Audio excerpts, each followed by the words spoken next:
40 years ago, a racing legend died in a crash. This year, during the memorial drive, one of the surviving drivers died the exact same way. Everyone called it an accident. Edward Hale knew better. Prologue: The Memorial Drive. The cars were older than some governments. That was the first thing Edward Hale would later write in his notebook, not because it solved anything, but because it explained the kind of men gathered that morning on the hillside estate above Lake Como. Men who loved old racing machines rarely loved them for nostalgia alone. Nostalgia was what they told interviewers. What they loved, usually, was proof. Proof that there had once been a world where danger could be polished, insured, and displayed beneath soft lighting with a glass of wine nearby. The 7 cars stood in a line on the gravel forecourt like weapons that had been promoted into sculpture. Silver, British green, Ferrari red darkened by age, one deep blue machine with leather straps across the hood and a number painted in a white circle on the door, as if the last 40 years had been an administrative delay rather than history. The mechanics moved quietly around them, checking tires, wiping chrome, adjusting mirrors that no one really needed. The owners stood a few steps back in driving gloves and tailored jackets, each man pretending to look at the cars while actually measuring the others. No one had come for the cars, and no one had come for the dead man they claimed to honor. Not really. They had come because old crimes had a strange way of surviving as traditions. The event had been announced as a memorial drive, private, untelevised, invitation only, a final reunion of the surviving members of the Aurelian Club, a name that had once appeared in racing magazines, society columns, and later in memoirs written by men who liked to describe youthful recklessness as a form of aristocratic education. 40 years earlier, they were beautiful, rich, and fast enough to think that laws existed for slower people. Now they were older, richer, and forced to compensate for the loss of beauty with tailoring, private doctors, and the kind of confidence that only money mistakes for wisdom. At 10 o'clock sharp, a photographer from the estate staff took the formal picture in front of the villa steps. 5 surviving drivers, 1 widow, 2 adult sons who had no interest in motorsport and every interest in inheritance, and behind them, under a pale autumn sky, the machines that had made them legends before anyone had thought to audit the bodies. The man they were supposedly honoring had died 40 years earlier on a mountain road above Monaco. Officially, it had been a tragic racing accident, a curve taken too hard, a wet surface, a steering correction half a second too late, the sort of explanation rich men preferred because it sounded masculine and final at the same time. His name was Matteo Vescari, and for 40 decades the survivors had spoken of him with the disciplined tenderness wealthy men reserve for the dead whose memory protects the living. They funded a scholarship in his name, toasted him yearly, mentioned him in interviews when they needed to appear loyal to something other than acquisition. They never spoke about the mechanic who disappeared from the club that same summer, or about the girl seen crying outside the garage an hour before the fatal run, or about why every witness who had been near that road changed some small but useful part of their story by winter. Those details never entered the legend. Legends, like estates, required maintenance.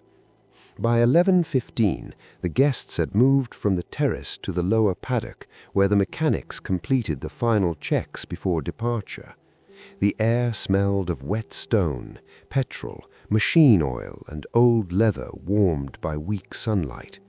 Below the estate, the lake shone with a stillness that made the engine seem indecent even before they started.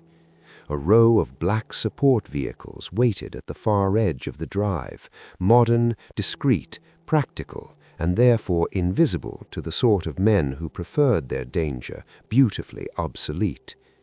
Gideon Vale stood slightly apart from the others, one hand resting on the roof of his silver Maserati. He had once been the fastest of them. Now he was 72, dry-faced, elegant, and preserved by money so expertly that age had become almost architectural rather than biological. Even standing still, he gave the impression of someone who believed every room improved when he entered it. His hair, still thick and white, had been brushed back carefully. His gloves matched the trim. His watch cost more than the annual income of several of the mechanics pretending not to look at it. Gideon had built most of his fortune not from racing, which had always been too honest a profession to produce his kind of wealth, but from luxury transport, private equity, and the slow extraction of value from industries that believed style could replace scrutiny. He had buried 2 wives, sold 3 companies, and retained the ability to say outrageous things in a voice calm enough to force younger men into thinking they had misunderstood him. Today, he was in an excellent mood. That alone should have worried someone. Matteo would have hated this, said Victor Sorel, standing nearby with a whiskey he had been explicitly told not to drink before driving. Victor had once been broad-shouldered and reckless in the generous European way that magazines used to describe as dangerous but irresistible. Age had reduced him into a thinner, meaner version of himself, all silver stubble and hard wrists and eyes that had learned to smile separately from his mouth. Gideon glanced toward the terrace where Matteo Vescari's widow still stood, speaking politely with people she had privately despised for years. "No," said Gideon. "Matteo would have adored this. Attention after death was the only race he was built to win." Victor laughed too loudly. The others did not. That too mattered. There were 5 surviving members of the old club: Gideon Vale, Victor Sorel, Adrian Moret, Sebastian Crane, and Luc Renard, who had arrived last, spoken least, and spent the morning looking at the cars with the expression of a man attending an execution and being unsure whether he was the witness or the condemned. Edward Hale had not met them yet. At that hour he was still in Milan, being driven north after a phone call from Inspector Bellini, who had asked with the exhausted tone of a man already regretting the paperwork whether Edward might be interested in an old racing death that may have finally decided to become current. Edward had said yes before hearing the details. Old money and old guilt were usually the same case with different upholstery. At 11:32, the engines started, one after another. The sound rolled across the estate like memory being forced back into the body. People turned toward the line of cars instinctively, even the widows, even the sons, even the servants pretending not to care. Old engines did not purr politely the way new luxury machines did. They threatened. They coughed, growled, shook, then settled into a predatory rhythm that made everyone within earshot aware that engineering used to be closer to violence. Gideon climbed into the Maserati with slow, visible control. The mechanics had to lower him less than he wished and more than he would admit. He took the wheel, adjusted his gloves, checked the mirrors though he had no intention of using them, and nodded once to the marshal at the front gate. The route was ceremonial. Down the estate road, along the lake, then upward into the hills on a private section of old tarmac that had once formed part of a famous rally route before tourism and liability had civilized it. They would stop at the overlook where Matteo Vescari had once posed for a photograph with a cigarette in one hand and a woman no one later identified leaning against his shoulder. There would be a toast there, then a return to the estate for lunch. Nothing competitive, nothing foolish, nothing, as the widow had said twice, resembling the stupidity of youth. Rich old men loved promising safety immediately before proving they didn't mean it. The cars departed in order of age or perhaps vanity. With this group, the categories were nearly identical. Victor first, then Adrian, then Sebastian, then Luke. Gideon last. He insisted on it. He always had. There were practical reasons he offered in interviews about wanting the others in view, preserving the line, controlling pace. In truth, it was because he had once learned that being seen last meant being remembered first. The photographer took one final shot as the Maserati rolled through the gate. Later, police would enlarge that image until the grain broke apart. Because hidden in the background, near the service wall, almost out of frame and certainly out of place, stood a man no guest had noticed and no servant would later admit seeing clearly. Not a spectator, not a mechanic, not a journalist, just a shape in a dark coat, standing still enough to be missed by everyone watching the car. The first 40 minutes of the drive passed without incident. The support vehicles remained behind. This was, after all, a memorial, and memorials involving men like this depended on the illusion that frailty had not yet entered the machine. The weather held. The road remained dry despite the storm the day before. The engines behaved as if eager to remind the drivers why they had once been willing to die for applause. At 12:14, they entered the old right-hand curve above San Felice.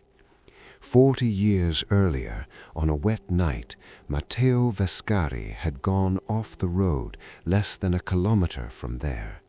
The club had never driven that section together again. Until now. The first car made it through cleanly, then the second, then the third.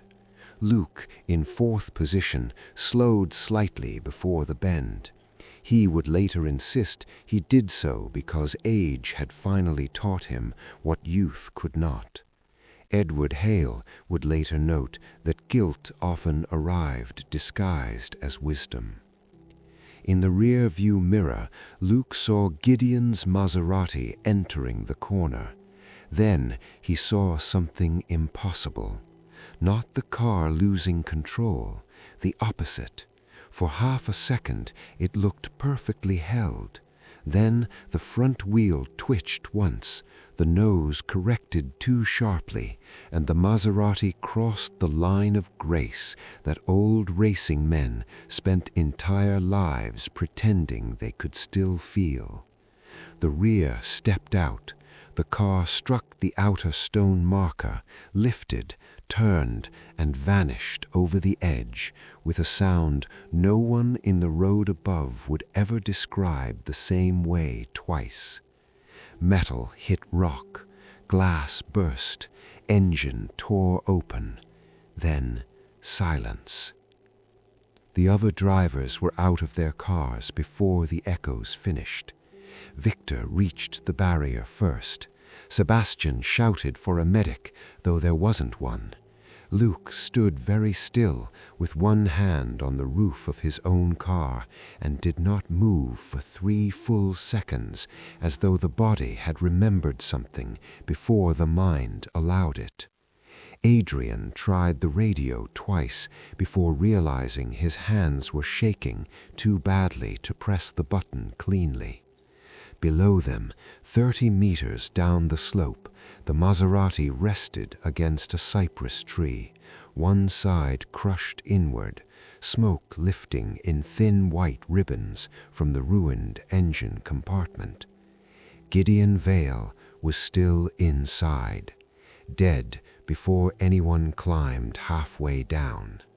When the first of the men reached the wreck, Victor later said he knew immediately it was over because Gideon's neck was wrong. Luke would say it was the steering column. Adrian would say the blood. Sebastian would say the smell. People remembered death through their own preferred metaphors. Edward Hale trusted none of them. By 12:31, the local police had been called. By 12:47, the estate staff knew. By 13:10, Inspector Bellini had begun hearing versions of the same old sentence from too many educated mouths. It was just like Matteo. That was when he stopped thinking accident, not because old men were superstitious, because old, guilty men often were. By the time Edward's car passed the estate gates at 15:06, the wreck had been covered, the drivers separated, and the widow had begun asking whether the road itself would need to be closed to press. Good. That meant the important part was still fresh, the hours before the room became lawyers. Edward stepped out into air that still held the smell of old fuel drifting faintly down from the hills. Inspector Bellini met him halfway up the terrace. "Bad timing," Bellini said. "For him," Edward replied. Bellini almost smiled. "You'll like this one. I rarely like them. Then you'll approve of it." Bellini handed him the first photographs, the silver Maserati below the cypress, the bent front assembly, the dead man at the wheel, and one shot from the memorial lineup earlier that morning. 5 old drivers, 1 widow, beautiful cars, and in the background a shape near the wall almost no one had noticed. Edward studied the image for several seconds. Then he looked up toward the mountain road where Gideon Vale had gone over. "Tell me," he said quietly, "who else died 40 years ago?" Bellini frowned. "Officially, only Matteo." Edward handed the photograph back. "Yes," he said, "that's why we're here." Chapter 1. The Curve. The dead car was more honest than the living men. Edward Hale thought that the moment he first saw the Maserati up close. By the time he reached the crash site, the body had already been removed. That was unfortunate, but not fatal to the investigation. Bodies lied through memory after they were described. Machines lied less elegantly.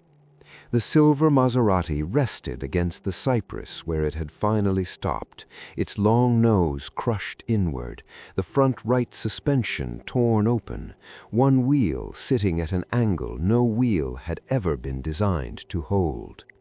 The windshield had burst outward in a fine glittering fan across the slope. A thin chemical smell still hung in the air: coolant, old fuel, hot oil, scorched rubber, the breath of mechanical violence settling back into silence. Inspector Bellini stood a few steps away, coat open, tie loosened, expression set somewhere between irritation and curiosity. He was not a romantic about old cars. Edward approved. Romance damaged sequence. "This is where everyone begins saying the same thing," Bellini said. "Steering failure, old machine, bad luck. Men of that age shouldn't drive like idiots." Edward crouched near the front assembly. "All of those may be true," he said, "which is why none of them are useful yet." The road above curved sharply to the right, protected only by a low stone edge and the confidence of men who once believed reflexes were a moral virtue.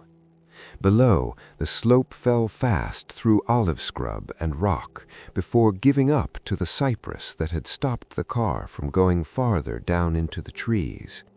Bellini had already had the lane closed. 2 uniformed officers stood up on the tarmac, keeping curious locals and journalists back, though the journalists had already found the more useful strategy: photographing old men looking guilty from a distance. Edward examined the front right wheel more closely. The tire had blown after impact, not before. That much was straightforward. The rim was scarred, but the scrape pattern looked secondary. The steering linkage, however, interested him. He reached without touching and traced the angle visually. "Who first said steering failure?" Edward asked. "Victor Sorel. Then the others began saying variations of it." "Did any of them go near the front end before police arrived?" Bellini looked annoyed by the necessity of answering. "They all went down the slope.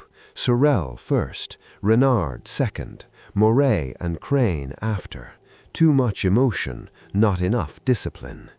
Edward nodded. Old friends at a crash site were always treated as tragic witnesses until they proved themselves editors. With this group, he suspected the proving wouldn't take long.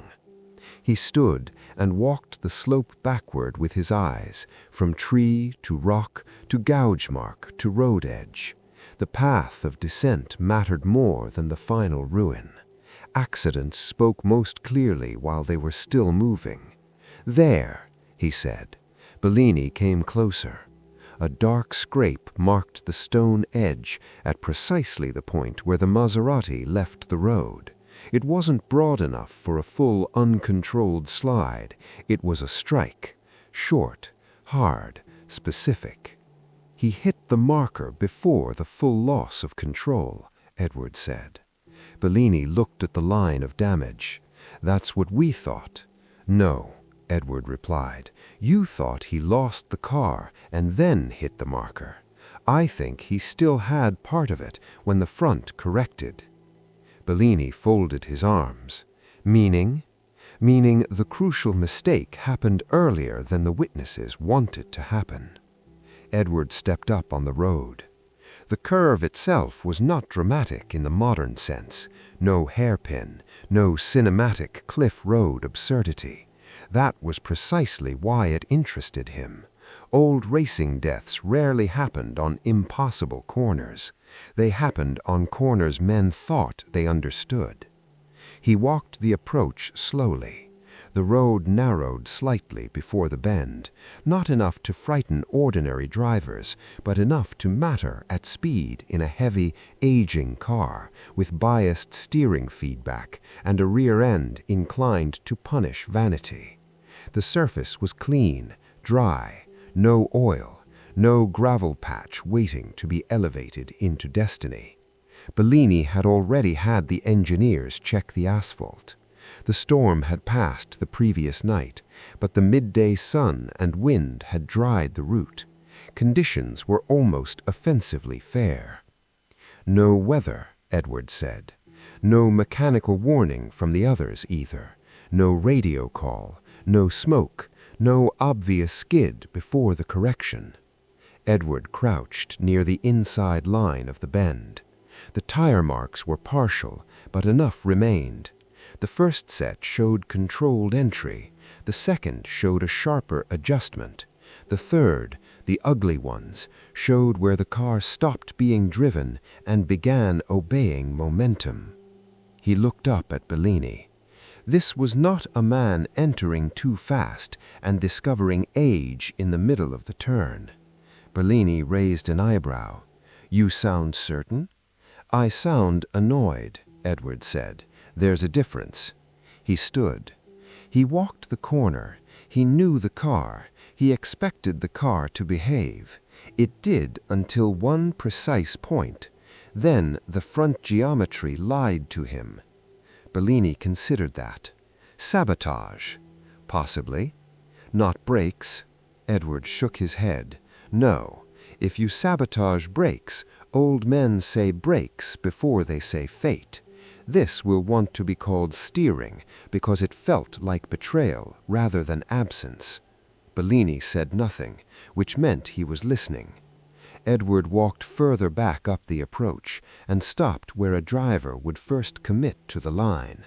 He imagined Gideon Vale coming into the bend in a ceremonial mood, sharpened by vanity, slightly faster than the others, wanting the memory of youth without its physical invoices. The car settled, the hands corrected, weight transferred.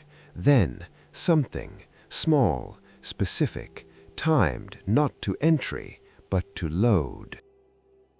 "Get me the mechanic who inspected this car before the drive," Edward said. "Already waiting at the estate." "Good." Bellini handed him a folder. "Preliminary on the car's history. Full restoration 12 years ago. Engine rebuilt 8 years ago. Suspension components partially replaced over time. Steering box original casing with internal restoration 6 years back. Maintained obsessively." Edward flipped through the pages while looking at the road, not the paper. "Who maintains it?" "A private restoration workshop near Modena, but routine pre-event prep was done on the estate by the owner's own mechanical team." Estate, meaning Gideon Vale's people. Yes. That, Edward thought, was exactly the kind of detail old rich men preferred because it sounded intimate and trustworthy, meaning it was dangerous. He closed the folder. "And 40 years ago?" Bellini sighed, already irritated by the past. "Old records are thin. Matteo Vescari crashed during a night run above Monaco. Same club, same mythology. Official report says driver error on a damp corner. Vehicle destroyed. Files incomplete.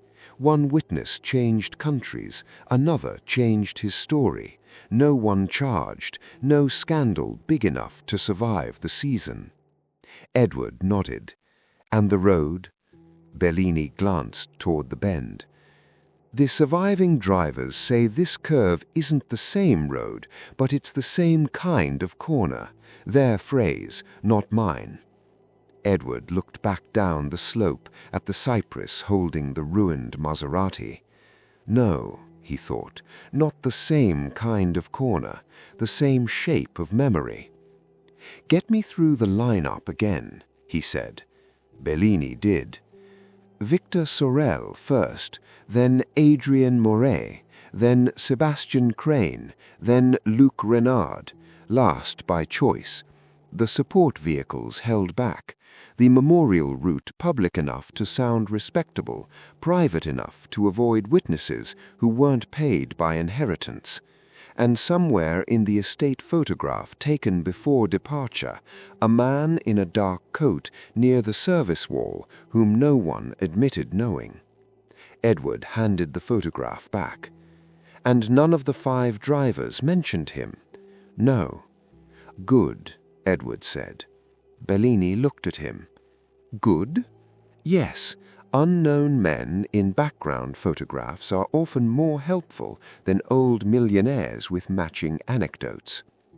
They walked back toward the road. At the top, Edward stopped again and looked at the full geometry of the scene. Entry line, commitment point, correction mark, edge strike, drop. He remained still long enough that Bellini left him alone with it, which Edward appreciated. Roads spoke best when not interrupted by official impatience. What bothered him was not that the crash could be explained mechanically. Almost any old racing death could. What bothered him was that everyone had reached for the explanation too quickly and too uniformly. Steering failure, just like Matteo, the old road repeating itself. That was not shock, that was readiness. He turned to Bellini. Which of them said the phrase first? Just like Matteo? Bellini checked his notes. Luc Renard, quietly. Sorel repeated it louder. Then the others fell into the same language. Edward nodded slowly. Luc Renard remembers first. Sorel narrates second. Bellini frowned. And that tells us who still lives nearest the original lie. They returned to the estate just after 4. The villa looked different now that the cars had been taken from the forecourt, more vulnerable, less theatrical. The memorial lunch had never happened, but its traces remained on the terrace: unopened wine, untouched place cards, flowers beginning to lean in the afternoon heat. One of the widowed rituals of the rich was that meals often survived the guest of honor. Bellini took Edward not to the family drawing-room, where Gideon Vale's widow now sat speaking to lawyers, but to the lower service garage attached to the east wing. Good choice. Real conversations about expensive machines usually began below the level of chandeliers. The estate mechanic was waiting there. His name was Paolo Neri, late 50s, compact, competent, hands too clean to have done the heavier work himself that morning, but dirty enough at the nails to avoid the offense of looking managerial. He had the particular expression of a man who knows machines can betray owners and still resents being expected to say it aloud in front of police. "You checked the Maserati before departure," Edward said. "Yes. Personally. Yes. Everything." Paolo hesitated for a half-second. Bellini noticed it. Edward had expected it. "Enough," Paolo said. Edward looked at him. "That is a coward's unit of measurement." Paolo's jaw tightened. Good. Hurt pride was often the quickest route to precision. "I checked fluids, tire pressure, linkage response, throttle, visible lines, wheel nuts, steering play, brake pressure, ignition response." He paused. "It was fit for the drive." Edward nodded. "Fit for a memorial pace or fit for Gideon Vale's pace?" Paolo did not answer immediately. Bellini watched him now with the patience of a man who had finally found the first useful hinge. "Those are not the same thing," Edward said. "No," Paolo admitted. "Which did you prepare for?" "The one I could control." Another honest answer wrapped in avoidance. Edward walked to the workbench.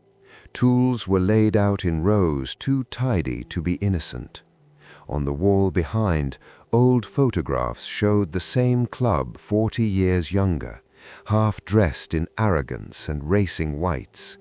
Matteo Vescari was in 2 of them, Gideon in all of them, Luke in the background once, looking already older than the others, because guilt matured differently than skin.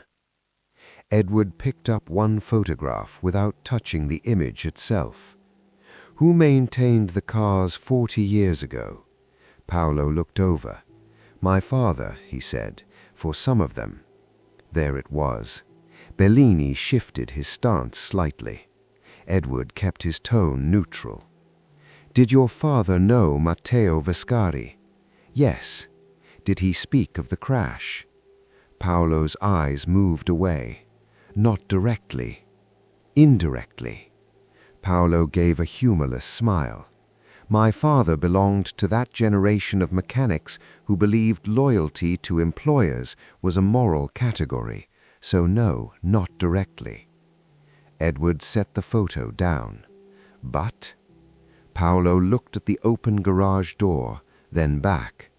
But he once said that old racing men only call something an accident when too many people benefit from the same silence. Bellini wrote that down before the sentence cooled. Edward nodded once. "Did your father ever mention steering?" Paolo's expression changed. Small, enough. "Yes," he said. "How?" He said, "If you want a rich driver to die believing the car betrayed him, you don't take the brakes. You let him keep enough control to trust the turn." Silence held the garage for a moment. Edward looked at Bellini. Bellini looked back without satisfaction. "Your father told you that about Matteo's death?" Paolo held his head. "No, he told me that about men like these. Do you believe Gideon's crash was arranged?" Paolo took longer this time. Yes. Why? Because the car was wrong in a way that shouldn't exist after a pre-drive inspection. Edward stepped closer. What way? Paolo swallowed once. The steering box had no obvious external tampering, but the response mark, the feel on the wheel, the correction behavior before the drop, that suggested a part inside the restored assembly was made to fail only under a loaded right turn.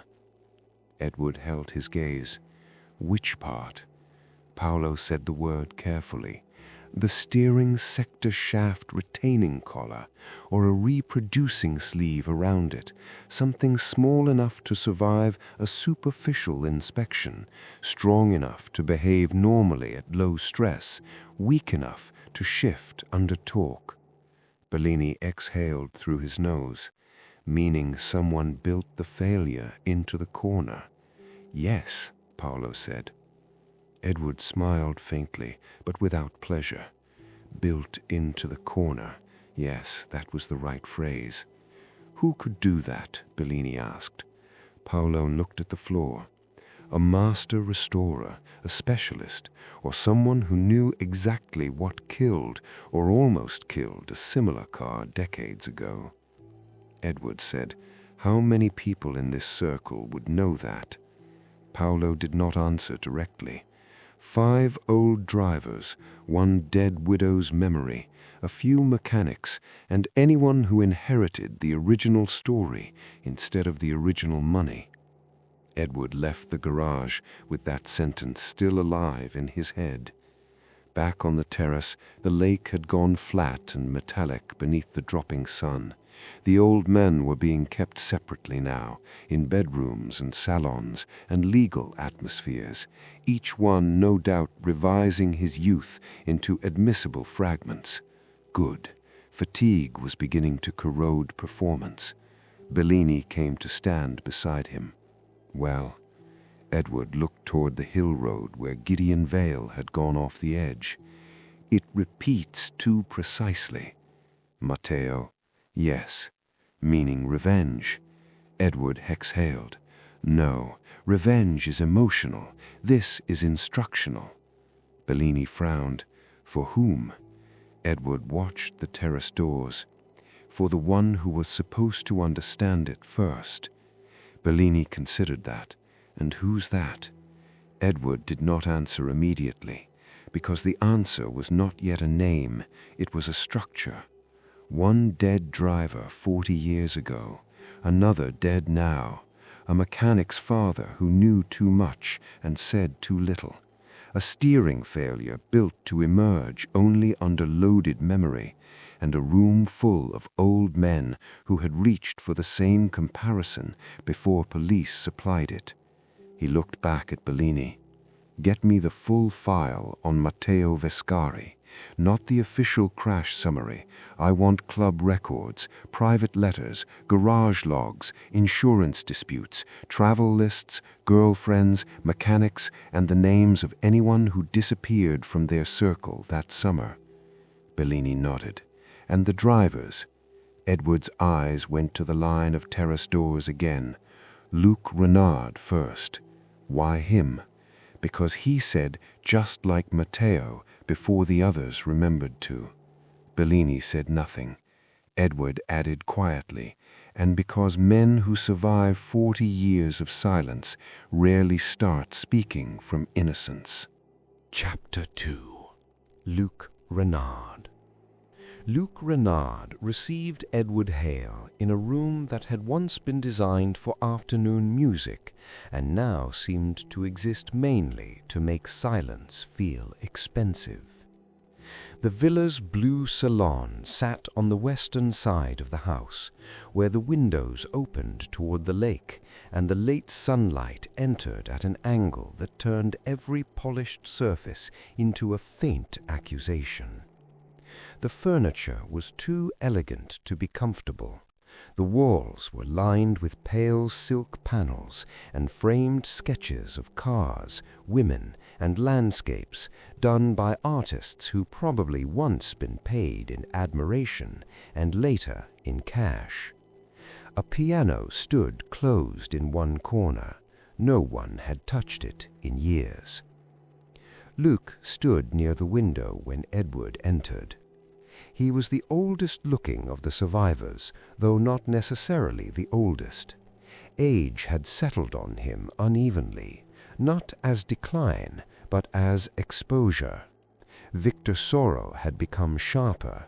Gideon Vale had been preserved. Sebastian Crane had padded himself into comfort.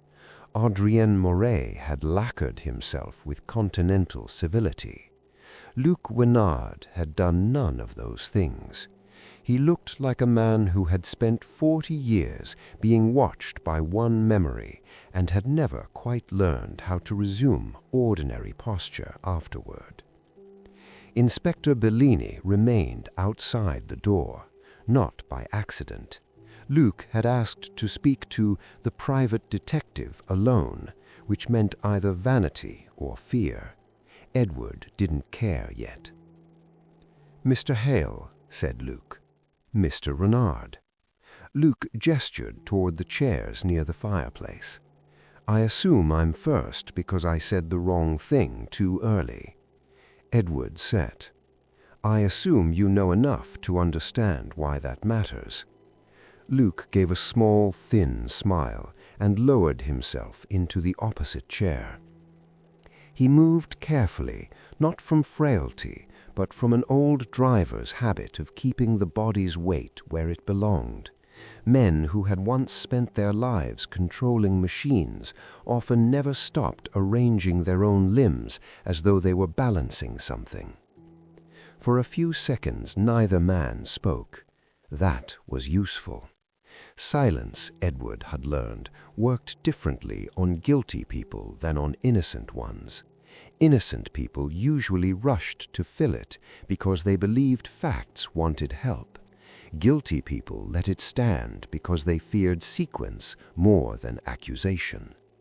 Luc let it stand. Good. Edward began simply. "You said, just like Matteo." "Yes." "Before the others." "Yes." "Why?" Luc looked toward the window. "Because it was." "That is memory, not explanation." Luc turned back. "It was both." Edward said nothing. Luc continued. "When you've spent 40 years pretending one night ended cleanly, you learn to recognize its shape when it returns." That was a strong line, too strong to be spontaneous. Luc had thought about this before the police came. Good. "Tell me about Matteo Vascari," Edward said. Luc's face did not change much, but it did change.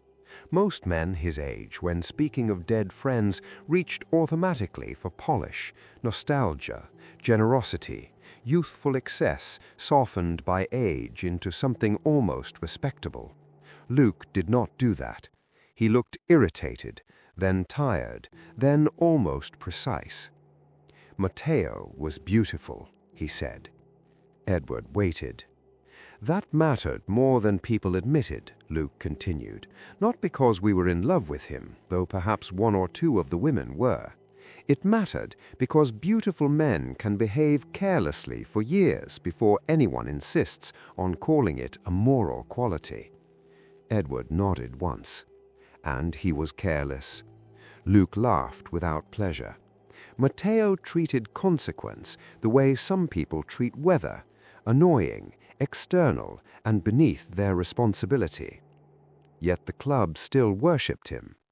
Luke looked at the ceiling briefly. The club worshipped speed. Matteo simply wore it well. Edward folded his hands.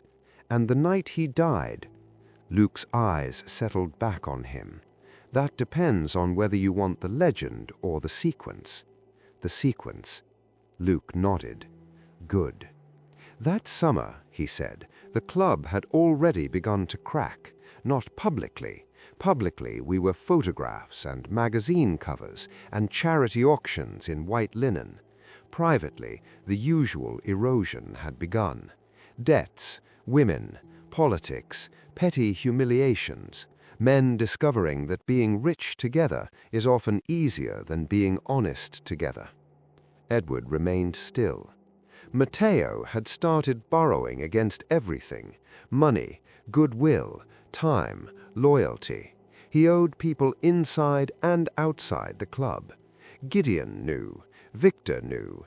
Adrian pretended not to. Sebastian was too drunk most evenings to understand the scale of it. And there was— He paused. Edward let him.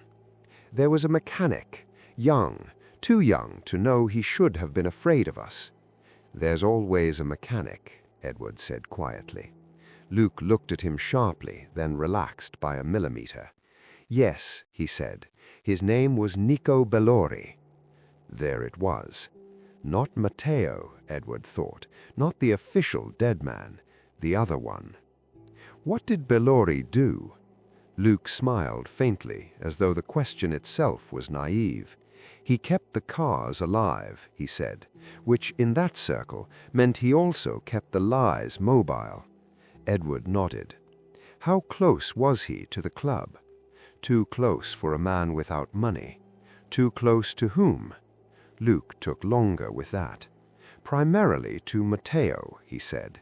Later to Gideon, when Gideon realized talent was easier to own if you called it a mentorship, and to a woman named Elena Sartori. Edward watched him carefully. The woman seen crying outside the garage. Luke's expression darkened. So you do have the old scraps. Enough. Luke leaned back. Elena wasn't one of our wives or lovers in the official sense, which made her dangerous immediately. She worked for the rally organizers one season, then for a sponsor, then simply remained around the edges of the club because men like Matteo kept finding reasons she should stay. She and Nico Bellori were together, everyone knew. Matteo slept with her anyway. Everyone knew that, too. Edward said nothing. Luke continued. Bellori found out, or rather he stopped pretending not to know. And that created the sort of problem rich young men once believed speed could solve. Edward almost smiled, but without amusement. Meaning? Meaning there was a confrontation, not on the road, earlier, in the garage. Luke looked toward the closed piano for a second, as if the memory needed something in the room to rest against. Matteo wanted Bellori out, not because he was ashamed. Matteo wasn't built that way. Because Bellori had started saying things aloud, about debts, about Elena, about the cars being run beyond safe tolerance to satisfy ego rather than engineering. Who was present? Luke answered carefully now. I was there. Gideon was there for part of it. Victor came in later. Elena was outside. Bellori— He stopped. Bellori what? He refused to leave. Silence held for a moment. Edward asked, And Matteo? Luke's mouth hardened. Matteo struck him. With what? His hand first, then the side of a wrench tray when Bellori fell against it. Edward remained very still. So Bellori was injured before the race? Yes. How badly? Luke looked at him. Badly enough that he should have gone to hospital, not badly enough that rich men would admit they had caused it. There it was, the first real corpse, even if the body had not yet reached the road. What happened next? Luke exhaled slowly. Gideon took over. Edward did not move. In what way? In the way he always did. He made the room smaller, more practical. He said Bellori needed to disappear for a few days until tempers cooled. He said Matteo would be dealt with. Dealt with? Luke nodded once. Yes. That word disturbed you at the time. It does now, Luke said. At the time, it sounded like adulthood. Edward let that breathe. And Bellori? Luke stared at his own hands. He was put into the support van. Alive? Yes. By whom? A long pause now, not theatrical, costly. Gideon and Victor, Luke said. I helped open the rear doors. Adrian stood watch outside the garage. Sebastian should not have been on the road at all, but people like Sebastian survive by being underestimated until blood enters the conversation. Adrian, she tried to get to him. Gideon stopped her. Matteo told her she was hysterical. And then the race went ahead? Yes. With Bellori injured in the support van? Yes. Edward looked at him. And Matteo died? Luke laughed once, small, bitter. Yes, he said, which is why we all lived the next 40 years telling the wrong story. A dead golden boy makes an excellent curtain. Edward leaned back. Tell me the actual sequence. Luke's face seemed to grow older while he did. The night run began from the lower road above Monaco. Matteo in front, Gideon behind him. I was third, Victor after me. The support van left later, with Bellori in the back and Adrian driving. Sebastian should not have been on the road at all, but people like Sebastian survive by being underestimated until blood enters the conversation. Why was Matteo first? Because he insisted. Why Gideon second? Because Gideon always wanted eyes on the men in front of him. Edward nodded. Yes. What happened on the road? Luke swallowed once. The road was damp. Matteo was pushing because Matteo always pushed when guilt made him feel observed. Gideon stayed close, not racing exactly, but close enough to govern pace. We reached the mountain section. There's a left-right descent before the overlook. Matteo took the first part too fast, corrected, held it, and then Luke stopped. Edward waited. And then the front of Gideon's car struck Matteo's rear quarter. Silence. Not long. Heavy. It wasn't a full impact, Luke said quickly, as if 40 years later speed deserved a lawyer. More a nudge, a touch, but at that speed, on that surface, in that sequence, he lifted one hand slightly and let it fall. Edward said, Gideon forced Matteo off the road. Luke closed his eyes once. Yes, intentionally? Another long silence. At last, Luke said, That depends on what you think intent looks like at 120 kilometers per hour. Edward said nothing. Luke continued, I believe Gideon wanted Matteo frightened, corrected, brought into line. I do not know whether he intended him dead in that second. I only know he touched the rear quarter in a place no skilled driver touches by accident. Edward let the words settle. And Bellori. Luke's voice had gone flat now. He died later. That, more than anything so far, altered the room. Edward did not move. In the van. Yes. From the earlier beating? Partly. Partly? Luke looked at him with the exhausted contempt of a man who no longer respected the question because he should have answered it 40 years ago. He said, "Because no one took him to a hospital. Because the men in the van were thinking about Matteo's body at the bottom of the ravine and their own futures in the newspapers. Because Adrian said movement would make it worse. Because Victor said we had enough scandal. Because Gideon said if Bellori lived, we were all finished." Edward said very quietly, "Did Gideon say to let him die?" Luke met his gaze. He said, "No doctors, not yet." Silence again. Then Edward asked, "And Elena Sartori?" Luke looked away. She was paid, threatened, both most likely. The club handled it, or Gideon did, which was the same thing. Edward folded his hands. So Matteo was not the only dead man that summer. No. So Bellori's death implicated all of you more directly. Yes. And now one of you dies during a memorial drive in a crash constructed to resemble Matteo's. Luke gave the smallest possible nod. Yes. Edward watched him.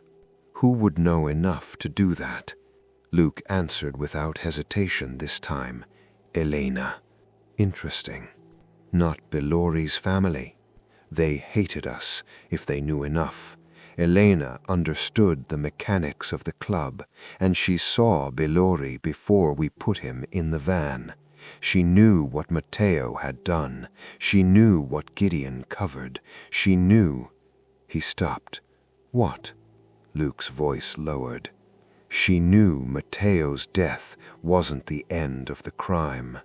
Edward nodded slowly. And the man in the photograph at the estate. Luke looked up sharply. What man? Edward didn't answer. He simply pulled the photograph from the file Bellini had given him and placed it on the low table between them. Luke stared at it. The reaction was not panic, worse, recognition trying to remain dignified. "You know him," Edward said. Luke did not answer. "You know enough to recognize the posture." Still nothing. Edward waited. At last Luke said, "It could be anyone." "No." Luke's face hardened now. "You can't identify a man from a shadow." "Neither can you," Edward said, "but you recognize the possibility immediately." Another silence. Then Luke exhaled through his nose. Elena had a son.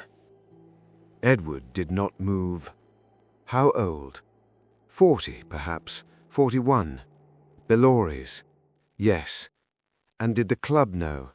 Luke's mouth twisted. Gideon knew. Matteo. I think Matteo suspected. Victor. Victor knew everything that was ugly and profitable. Edward looked at the photograph again. The shape by the wall. Stillness. Timing. Not a journalist. Not a florist. A legacy. Name. Luke shook his head. I never met him properly. That wasn't the question. Luke looked tired enough now to stop pretending. Marco Sartori, he said. I heard the name once, years later. Edward stood. Luke looked up. That's it? No, Edward said. That's the part you were always going to tell me once you accepted the dead were no longer protecting you. Luke said nothing. Edward moved toward the door, then stopped. One more thing. Today on the road, when Gideon died, was anyone in the line supposed to understand the method immediately? Luke answered before thinking. Yes. Edward turned back. Who? Luke's face made the answer before his mouth did. Me. There it was. Why you? Because I was the only one still alive who saw Gideon touch Matteo's car from behind. Edward nodded once.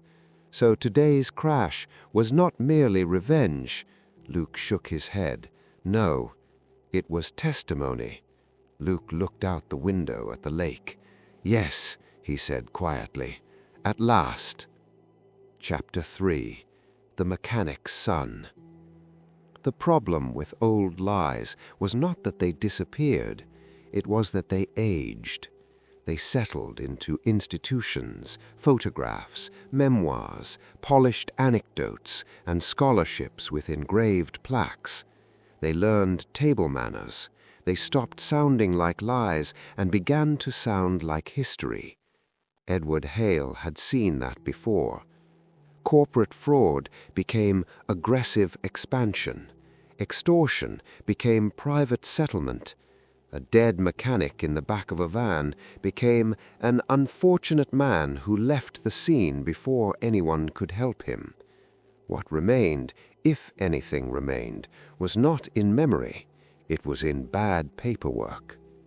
Inspector Bellini found the old garage records in a place exactly worthy of the men they concerned, a private archive room beneath the estate's detached workshop, climate-controlled and heavily insured because wealthy men trusted temperature more than conscience.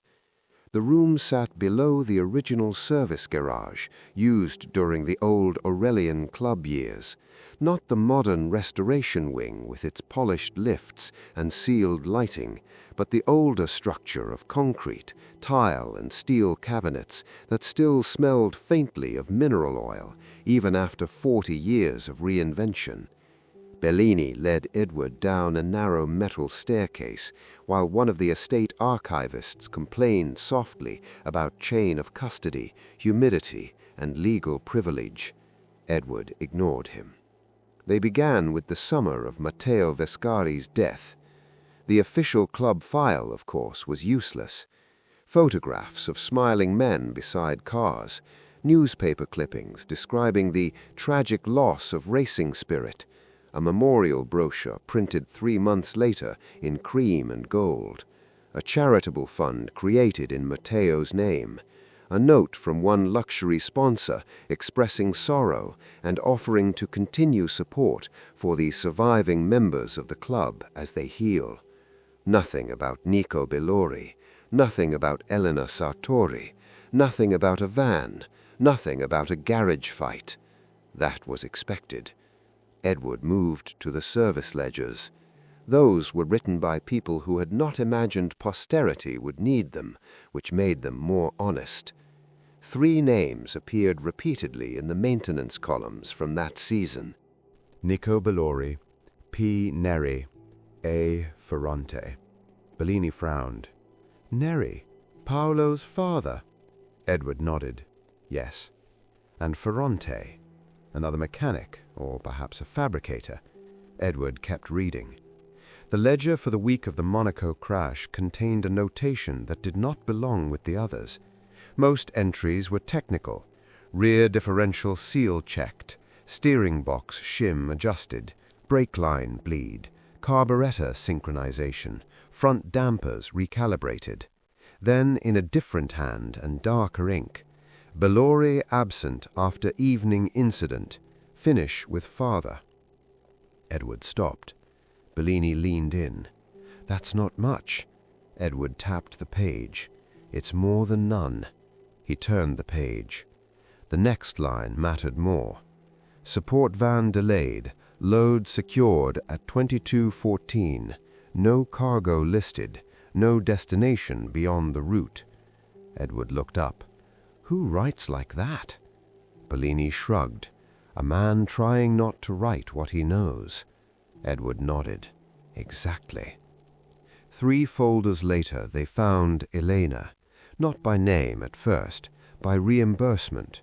A typed estate expense slip, club-related, unsigned but approved, dated 11 days after Matteo's death. Private settlement / travel assistance / recipient ES. Amount enough to buy silence, not enough to guarantee dignity. Bellini exhaled softly. So she was paid. Edward shook his head. No, she was processed. That, he thought, was more accurate. Payments meant transactions between parties recognized as legitimate. This was disposal with accounting. Bellini kept searching. Another file emerged from the back of a box labeled Seasonal Administration/External. Inside were 3 letters and 1 unmailed envelope. The first letter came from a law firm in Nice advising discretion regarding further statements by Miss Sartori. The second was from an insurance adjuster asking why a support vehicle listed in the club's route records arrived with unreported biological residue in its rear compartment. The third had never been sent. It was handwritten, unfinished, unsigned, and folded twice. Edward flattened it carefully on the table. The handwriting was not elegant, not old money, mechanical, pressed, functional. Bellini read over his shoulder. "Elena, they are saying you must leave before the inquest becomes theater. Matteo is dead, which solves the wrong problem. Nico needed a doctor 2 hours before Matteo went off the road. If you stay, they will bury you beside the story. L." Edward looked at Bellini. "Luke." Bellini nodded. "Looks like it. Why didn't he send it?" "Because he lacked courage," Bellini said. Edward considered that, then shook his head slightly. "No." Bellini looked at him. "Then why?" "Because by the time he wrote it, she already understood." They found Marco Sartore in a document no one meant to preserve. Not a birth certificate, not a will, not some dramatic hidden confession sealed with wax by fate for the benefit of detectives. A medical intake card. Eternally useful, Edward thought, how institutions asked practical questions long before they asked moral ones. The card belonged to a clinic in Lugano, dated 9 months after Matteo's death. Mother, Elena Sartori. Father, line left blank. Emergency contact, P. Neri. Bellini frowned. Paolo's father again. Edward nodded. Yes, and look at the notes. A doctor had written in hurried blue ink, "Mother reports relocation due to pressure from former employer group. Infant surname to remain Sartori. Male known to family but not acknowledged." Bellini swore softly. So old Neri helped her. Yes, that mattered. Paolo Neri's father had not merely known the lie, he had helped one piece of it survive outside the club's control. A mechanic's version of rebellion, not public speech, but continuity.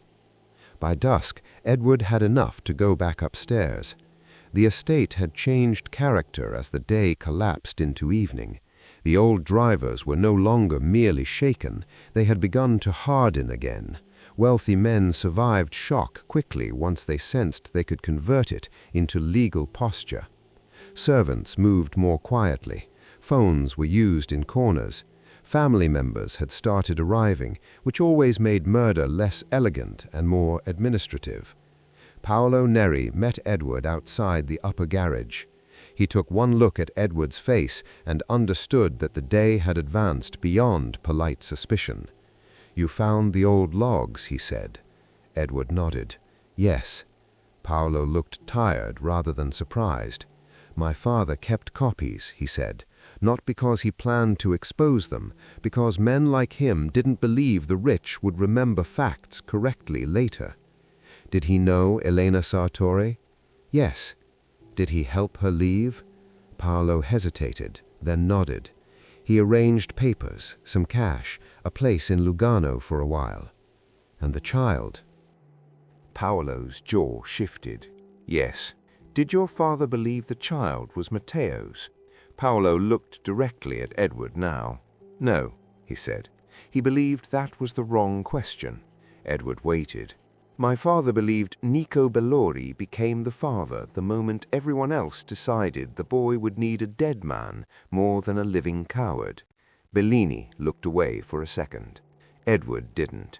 "So Marco Sartori was raised as Bellori's son?" "Yes." "And he knew the story?" Paolo nodded slowly. "Eventually." "When?" Paolo shrugged once. "Some children inherit money. Some inherit silence. They usually open it by 30. Edward stepped closer. "Did Marco ever come here?" Paolo didn't answer immediately. "Twice," he said. "Recently?" "Yes." "Why?" "The first time to see the workshop. The second time—" Paolo stopped. "Yes?" "To ask my father what really happened on the road." "And your father told him?" Paolo looked at the darkening estate yard. "My father was dying," he said. "Men like that choose strange moments to become honorable." Edward said, "What did he tell Marco?" "That Matteo was not the only dead man, that Gideon touched the rear quarter, that Bellori should have lived if they had taken him for help, that the club built its memory on the wrong body." Paolo paused. "And that if anyone ever wanted justice, it would have to begin by correcting which death people were taught to mourn." Silence held for a moment. Then Bellini said, "And now Gideon is dead." Paolo nodded. "Yes." Edward looked toward the terrace where the surviving members of the old club were somewhere inside continuing their private work of rearranging the past into self-defense. "No," he said quietly. Bellini turned. "No?" Edward shook his head. "Now the first correction has been made. The man in the photograph by the service wall was Marco Sartori. That much was obvious now, not because the image had sharpened, but because the structure had.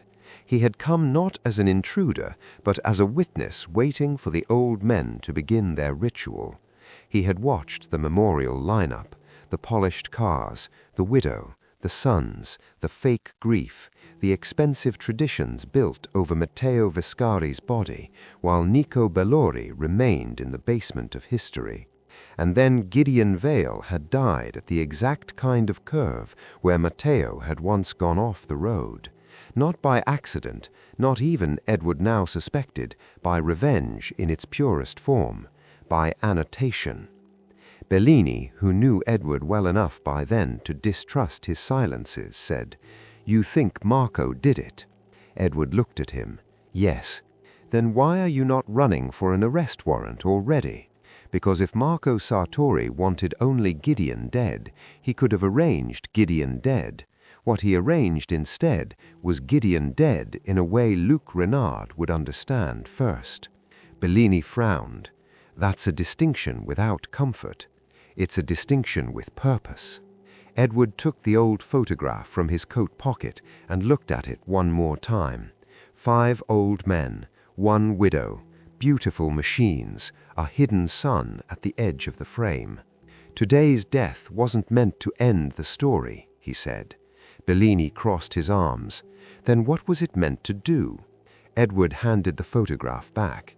"It was meant," he said, "to force the rest of them to remember that Matteo Vescari was not the real center of the crime." They found Adrian Murray in the library pretending to read correspondence that had nothing to do with the present and everything to do with control. They found Sebastian Crane drinking too early and too openly. They found Victor Sorel angry in the way guilty men often became when someone else finally wrote the room better than they had. And Luc Renard, when informed that Marco Sartori had been at the estate earlier, closed his eyes not in surprise, but in confirmation. Only one man among the survivors truly frightened Edward now. Not the loudest, not the richest, Victor. Because Victor Sorel belonged to the category of old men who survived history by standing just outside the cleanest versions of events, while making sure the dirtier work still got done.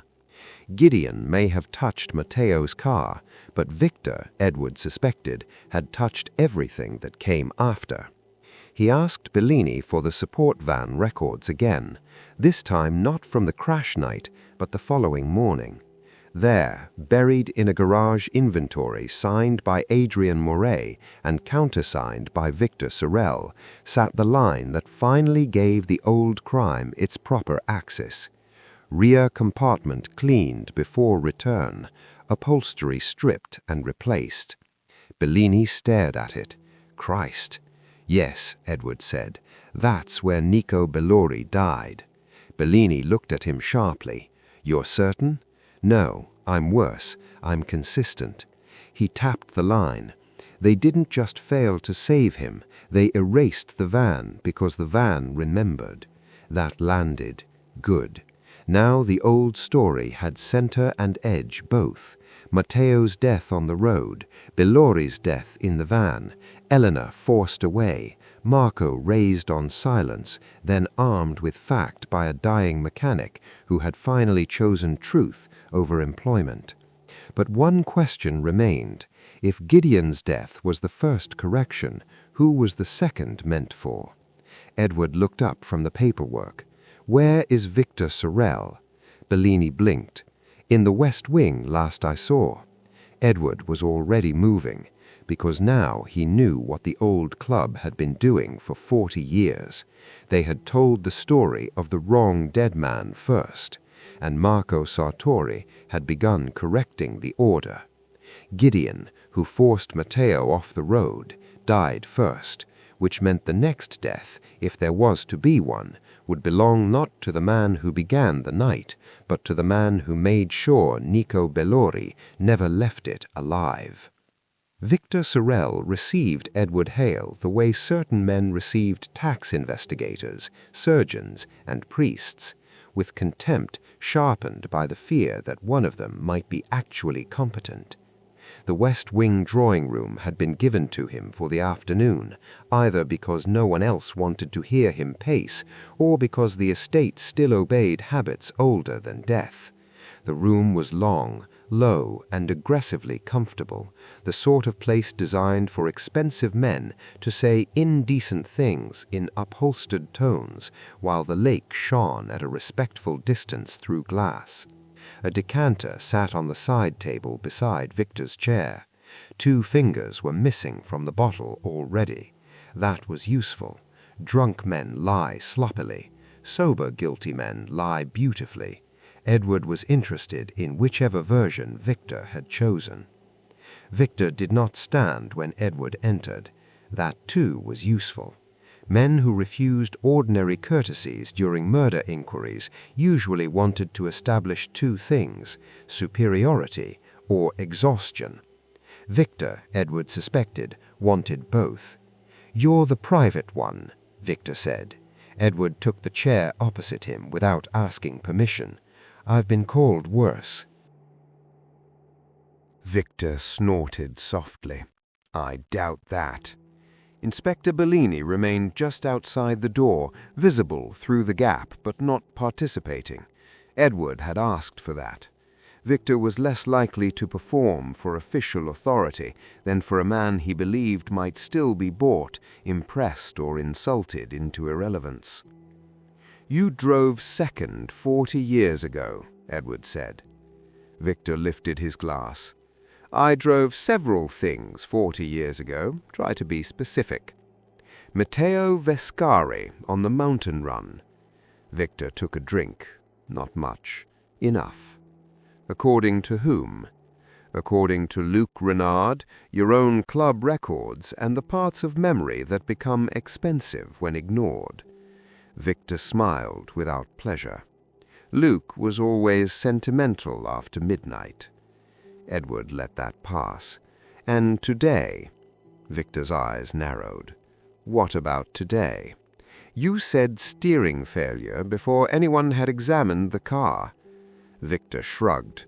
"Old Maserati, old man, narrow road. You don't need a theology degree." "No," Edward said, "only practice." Silence. Victor took another sip. "You people always want mystery," he said. "Sometimes machines fail." "Yes," Edward agreed, "and sometimes men arrange where they fail." Victor's mouth flattened. There it was. Not guilt, recognition of language. Edward leaned back slightly. "Tell me about Nico Bellori." Victor didn't move for half a second. Then he laughed, too quickly. "I was wondering how long it would take before some dead mechanic became the moral center of this." Edward said nothing. Victor continued. "Nico was talented, angry, young, Those are volatile materials in garages full of rich boys. It happens. Does it? Yes. Did it happen that night? Victor looked out toward the lake. That depends what story you're trying to write. Edward smiled faintly. The one you've spent 40 years editing. Victor looked back at him. There was no point warming the room anymore. Good. You want Bellori, Victor said. Fine. He was in over his head. Matteo slept with the wrong woman. Bellori took offense as though class had finally become personal. There was shouting, pushing, some blood. Then Matteo died on the road and everyone else became more practical. Edward kept his voice flat. Practical enough to deny Bellori a doctor. Victor's expression changed, slightly. Enough. Luke told you that. Luke told me enough. Victor leaned back, now angry enough to enjoy himself. Luke was always wanting to be the conscience of a room after someone else had already done the damage. Very elegant, very French, completely useless. Were you in the support van? No. Did you give instructions about it? No. That's too fast. Victor set the glass down. No, he repeated. I did not drive the van. I did not kill the mechanic. I did not push Matteo off the road. Edward nodded once. Good. 3 denials, not all asked for. Gideon touched Matteo's rear quarter. Victor was silent. On the road, Edward continued, at speed, on purpose or near enough to it. Victor looked toward the sideboard, then back. And Matteo lost the car. Yes. And Nico Bellori? Victor's jaw tightened now. Bellori was alive when the van left, he said. That was not innocence. That was sequence. Better. How alive? Victor didn't answer immediately. Enough that a hospital might have mattered, he said. And yet no hospital. No. Why? He laughed once harshly. Because by then Matteo was in a ravine, half the club's future was hanging off one headline, and everyone else was suddenly discovering limits to their compassion. Edward kept his eyes on him. Everyone. Yes. Not Gideon alone. Victor met his gaze. No. Good. Better. Dirtier. So who made the decision? Victor inhaled through his nose and held it. Then, no single man says, let him die in rooms like that. That's not how real decisions are made. One says, no doctors yet. Another says, the police will ask questions. Another says, movement might worsen him. Another says, the press will destroy us. Another says, Elena must be handled. By the end, Bellori becomes a scheduling problem, and that is how people die among the organized. Edward let the silence after that answer sit where it belonged. Victor looked older now, not repentant, just less upholstered. You cleaned the van. Victor did not react at first. Then he smiled again, and this time it was worse because it contained memory. So you found that too? Yes. Adrian signed the inventory. You countersigned it. Victor looked mildly impressed. Then there's no point lying about the paperwork. No. Victor took another drink. The rear compartment was a mess. Blood, vomit, oil from some broken tool chest bracket. Bellori had been in pain and then not in pain, which was worse. Edward did not move.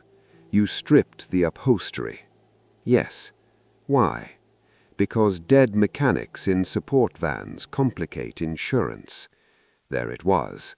Not rage, not cruelty sharpened for effect. The plain administrative obscenity of it. Edward said quietly, and Elena Sartori. Victor's eyes cooled. She should have left sooner. That was not my question.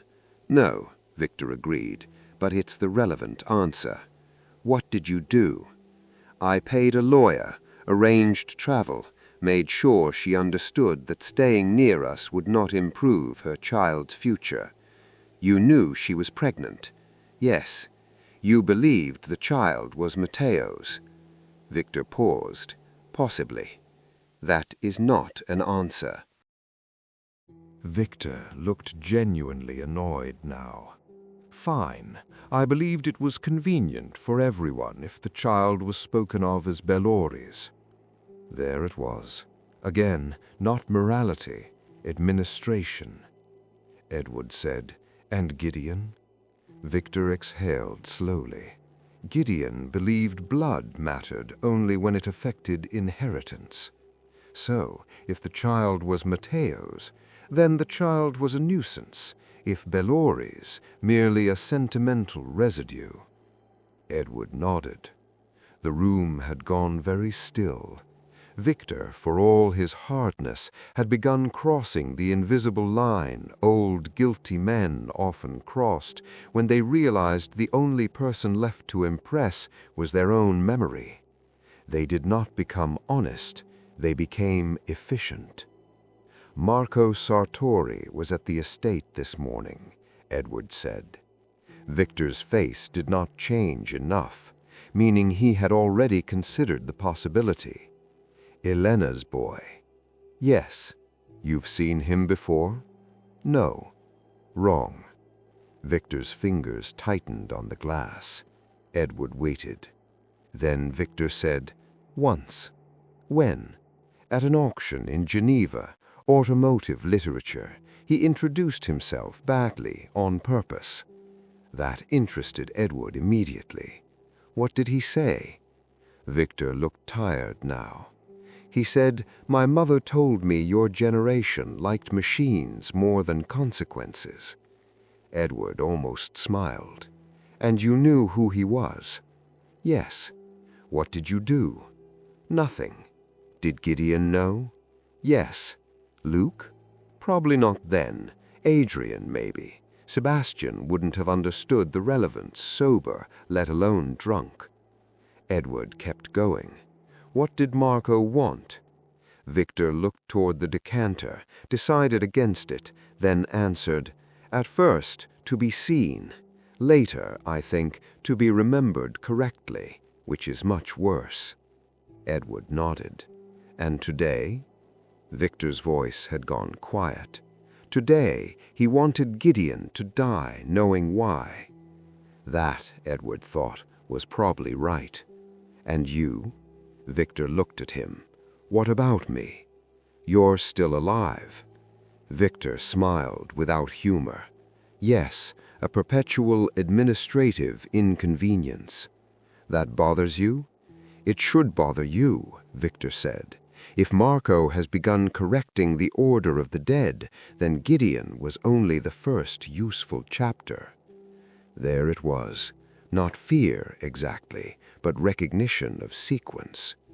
Edward leaned forward slightly for the first time. Who comes next? Victor didn't answer immediately. Then he said, "The man who made Bellori disappear." "Yes, and that was you." Silence. Victor's expression did not collapse. Men like him didn't have collapses. They had margin adjustments. "Not alone," he said. "No," Edward agreed, "but centrally." Victor looked out toward the lake. "I handled the lawyers, the cleanup, the story, the widow, Elena's relocation, the invoices, the van, the people who needed to be paid to remember Mateo first." He paused. "If you want a villain, I understand the appeal." Edward said quietly, "I want order." Victor turned back. "That's all this ever was." "No," Edward said. "Order is what you call a lie after enough accounting." That landed. Good. Victor set the glass aside entirely now. "So, what happens?" he asked. "You tell Inspector Bellini exactly what you just told me." Victor smiled faintly. "And if I don't?" Edward looked at him for a long moment. Then Marco Sartori will continue writing your history faster than the courts. Victor did not smile after that. The silence stretched. Then finally, "There's one more thing," he said. Edward waited. Gideon didn't only know about Marco, he had a letter. From Elena? Victor nodded. Yes. When? Last month. Where is it? Victor shook his head. In Gideon's safe, if he didn't destroy it. He showed it to me and thought that was the same as control. What did it say? Victor's voice flattened. That Matteo's death was noise, Bellori's was the crime. Edward stood. Yes, there it was, the line that corrected 40 years. Not Matteo's death, Bellori's. Gideon knew the reckoning was coming and still drove the memorial route anyway. Not courage, habit. Rich old men often mistook those. At the door, Edward stopped. One last question. Victor looked up. Why did Marco make Luke understand the method first? Victor answered without the slightest hesitation, because Luke watched and did nothing. Edward nodded and left. Bellini was waiting in the hall. Well, Edward closed the door behind him. Victor will give you Bellori, the van, Elena, the cleanup, and enough contempt to make it sound almost professional. Bellini's expression sharpened. And Marco? Edward looked toward the terrace doors, where evening had begun to turn the lake into a sheet of dark metal. Marco is not finished. Bellini folded his arms. You're sure? Yes. Why? Edward started walking. Because Gideon corrected Matteo, Victor corrected Bellori, Luke corrected silence. Marco isn't killing by sentiment, he's restoring sequence. Bellini kept pace beside him. And who's next? Edward did not answer at once, because now the answer mattered enough to be unpleasant. Adrian had driven the van. Sebastian had been useless by design. Victor had cleaned the body from the story, but there was one person still left in the structure who had enabled everything without becoming memorable enough to hate. Adrian Moray, Edward said. Bellini frowned. The driver. Yes, the quiet one, Edward nodded. The man who carried Bellori alive, arrived with him dying, and let Victor turn transport into erasure. Bellini swore softly. And Marco knows. Yes, they reached the main staircase. Below, the estate had entered that tense hour between scandal and dark, where servants moved faster than usual, and old men began to understand that dinner might not come at all. Edward stopped halfway down the stairs and looked toward the garage through the open side corridor. Somewhere in the estate, one old member of the club was still alive because he had once lacked the courage to act, another because he had acted too efficiently, another because he had drunk too much to qualify as central, and another because his role had always been to hold the wheel while worse men decided where the road went. Marco Sartori, Edward thought, had spent years learning the difference, and now he was teaching it back to them. Chapter 5. Adrien Moray. Adrien Moray did not look like a man built for violence. That was his oldest professional advantage. Edward Hale had known men like him in finance, politics, publishing, and once in a shipping consortium that managed to lose 3 containers and a witness without ever raising its voice. They were never the loudest in the room. They did not dominate conversation, did not perform cruelty, did not wear guilt flamboyantly enough for ordinary people to hate them on sight. Instead, they made themselves useful at exactly the right moments and unmemorable at all the others.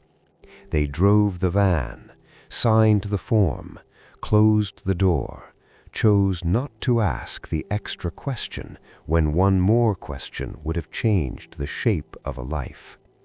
That was Adrian Moray's category, and Edward had learned long ago that history often survived on such men more securely than kings, murderers, or prophets.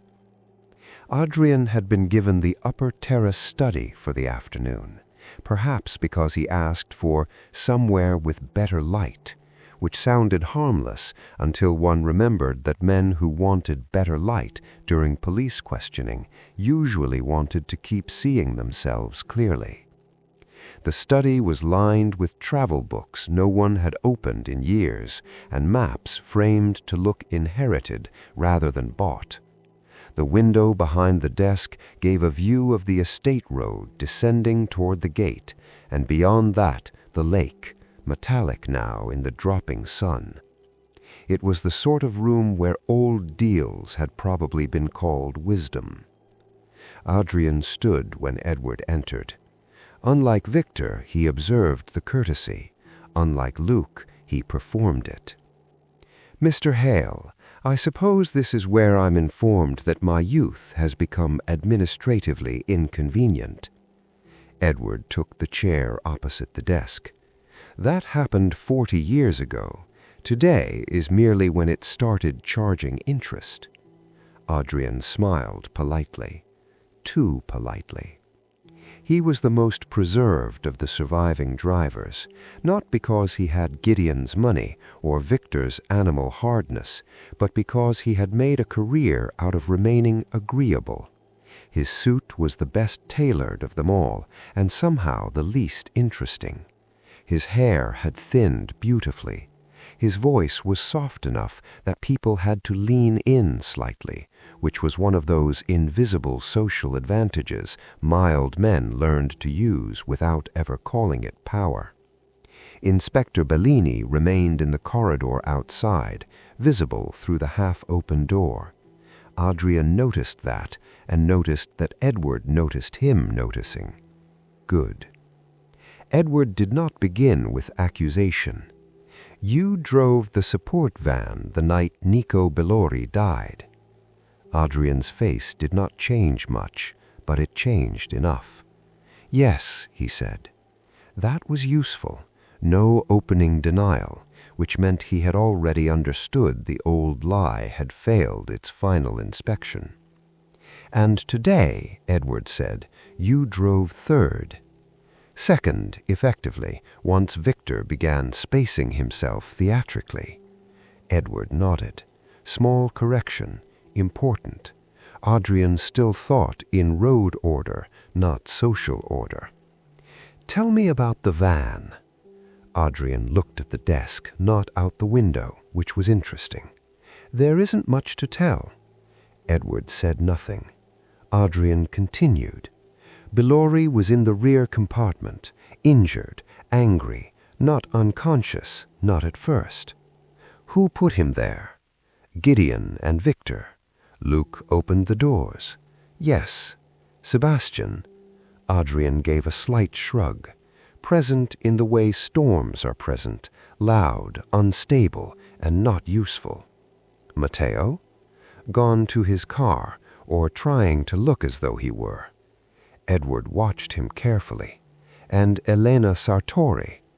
Adrian's expression tightened almost invisibly. She was shouting.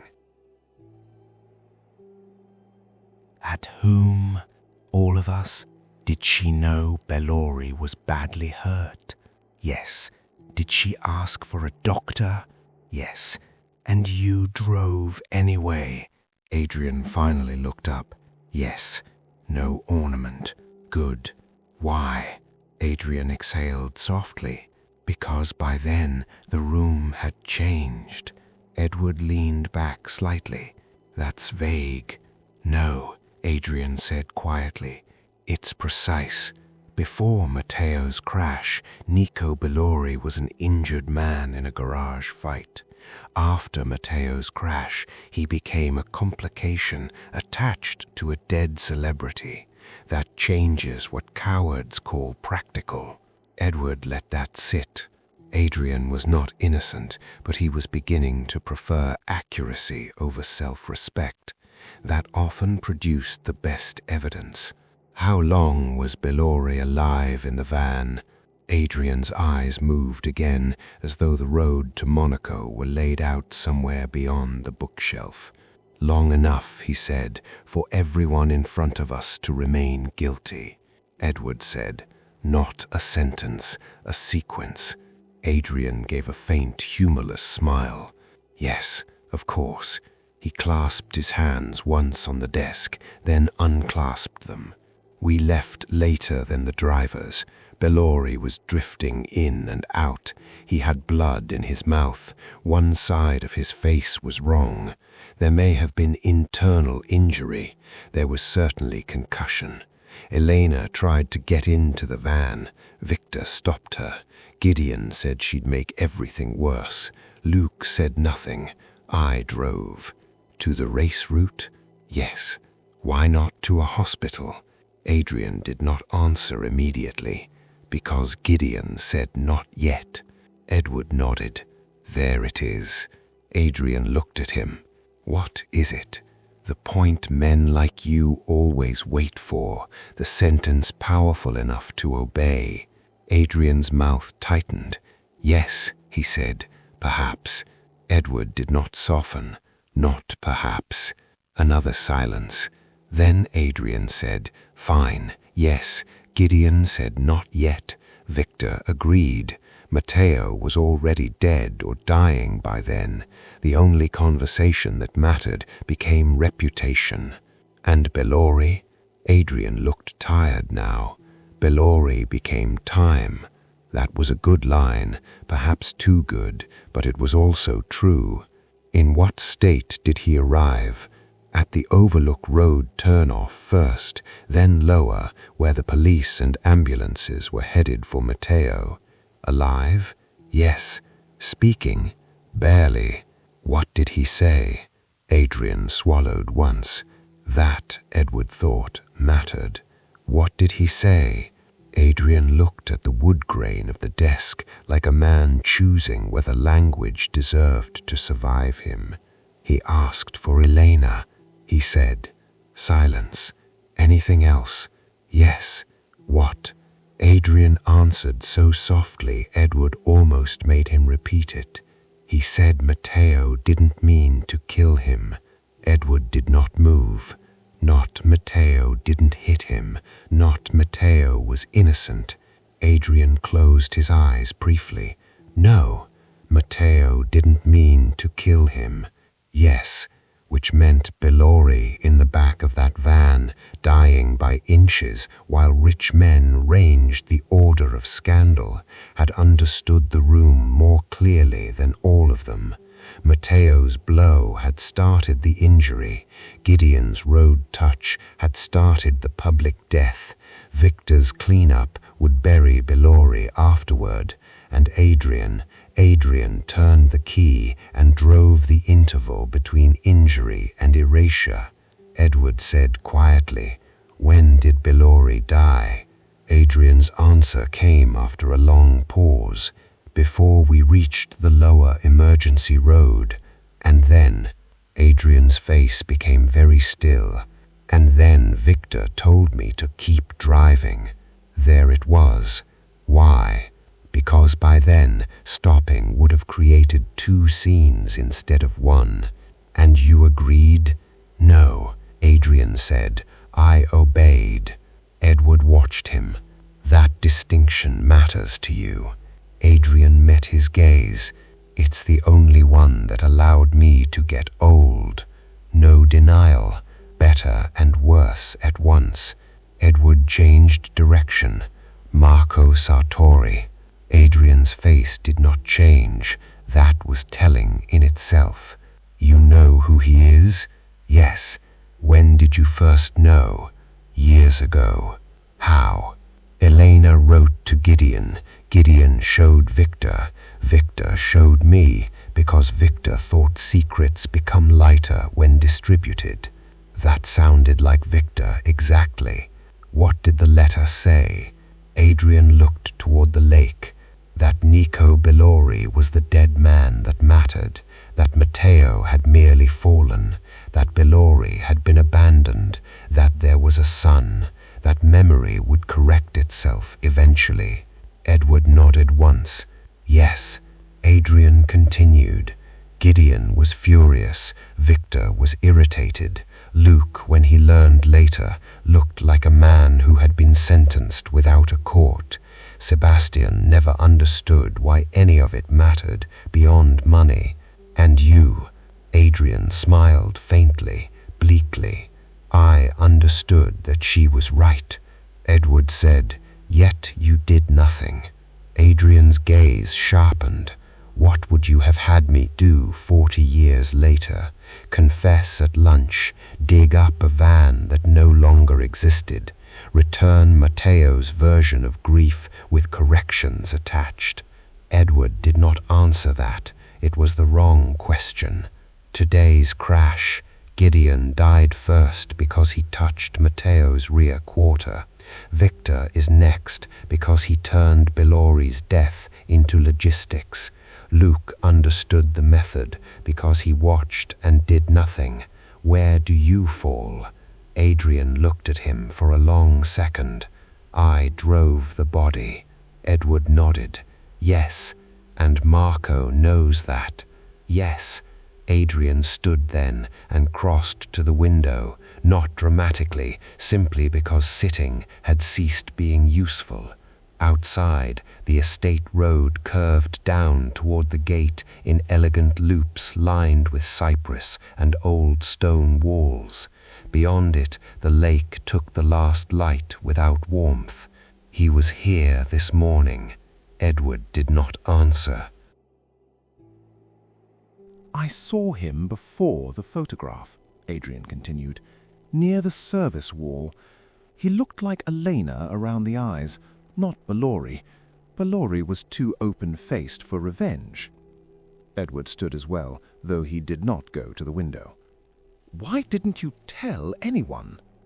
Adrian laughed once.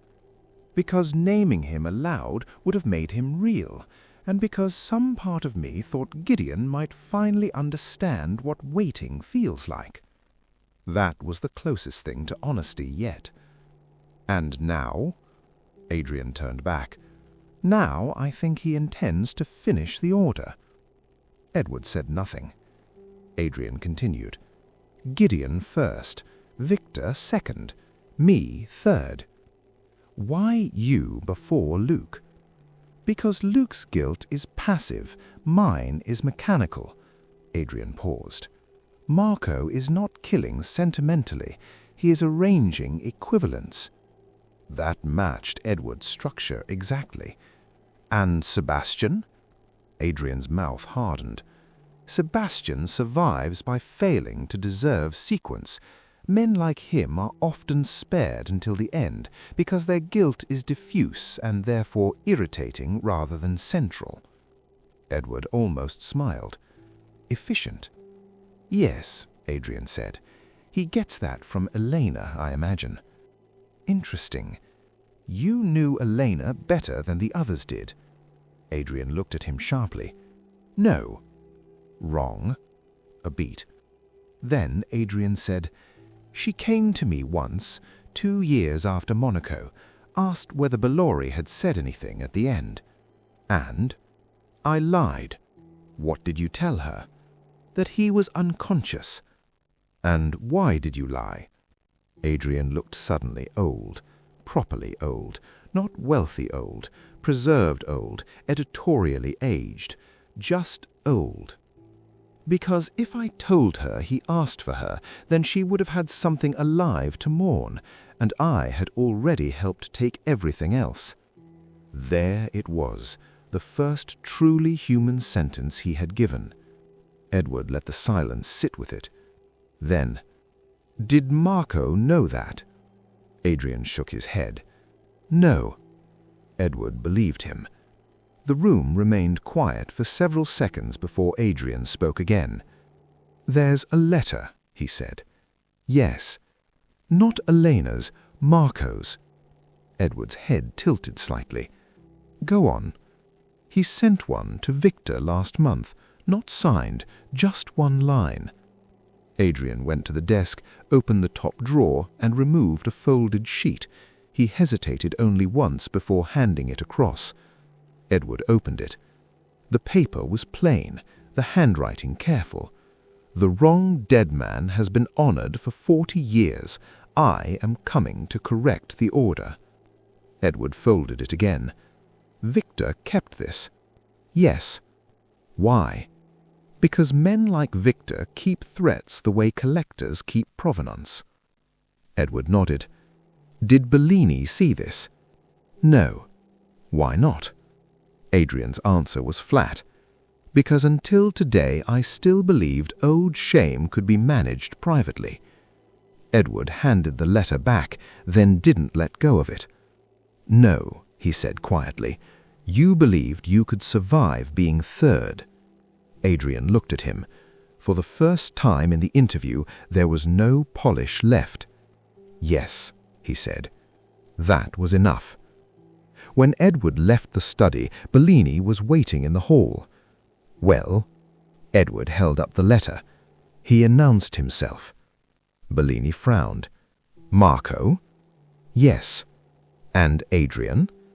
"Drove the van, let Bellori die in transit, lied to Elena afterward, saw Marco this morning and said nothing because guilt always mistakes delay for strategy." Bellini exhaled. "So we arrest him now?" Edward shook his head. "No." Bellini stared at him. "No?" "No." "Not yet." "That's absurd." "No," Edward said. "It's sequence." Bellini folded his arms. "You keep saying that like it's a warrant." Edward looked down the corridor toward the lower terrace doors. "No, it's a warning." He handed Bellini the note. "Marco isn't improvising, he's arranging equivalents. Gideon first for Matteo, Victor second for Bellori's erasure, Adrian third for driving the dying man past help. He wants each surviving member of the club to feel the right shape of his own guilt in the right order." Bellini scanned the note. "And Luke?" Edward's mouth tightened slightly. "Luke gets to understand first because he watched and did nothing. That's a punishment of knowledge, not death." Bellini looked up. "And Sebastian?" Edward's mouth tightened slightly. "Sebastian is residue." They were halfway down the main staircase when the first engine started. Both men stopped. The sound came not from the upper forecourt where the old cars had stood that morning, but from below, from the older service garage by the east wall. One engine, not modern, older, rougher, angrier. Bellini was already moving before Edward finished turning.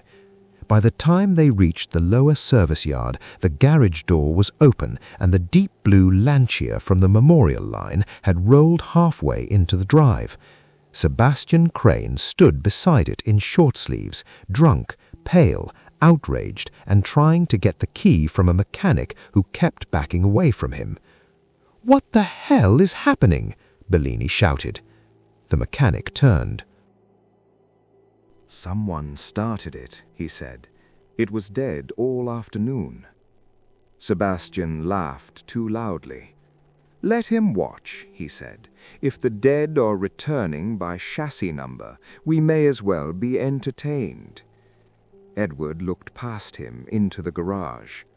On the concrete floor, just behind the left rear wheel, someone had left a small object no one there understood at first glance. A child's tin toy car, red, crushed flat, pinned beneath a single wheel mark. Edward felt the structure complete itself. Matteo, Bellori, the child, the order. Marco Sartori was no longer merely warning them.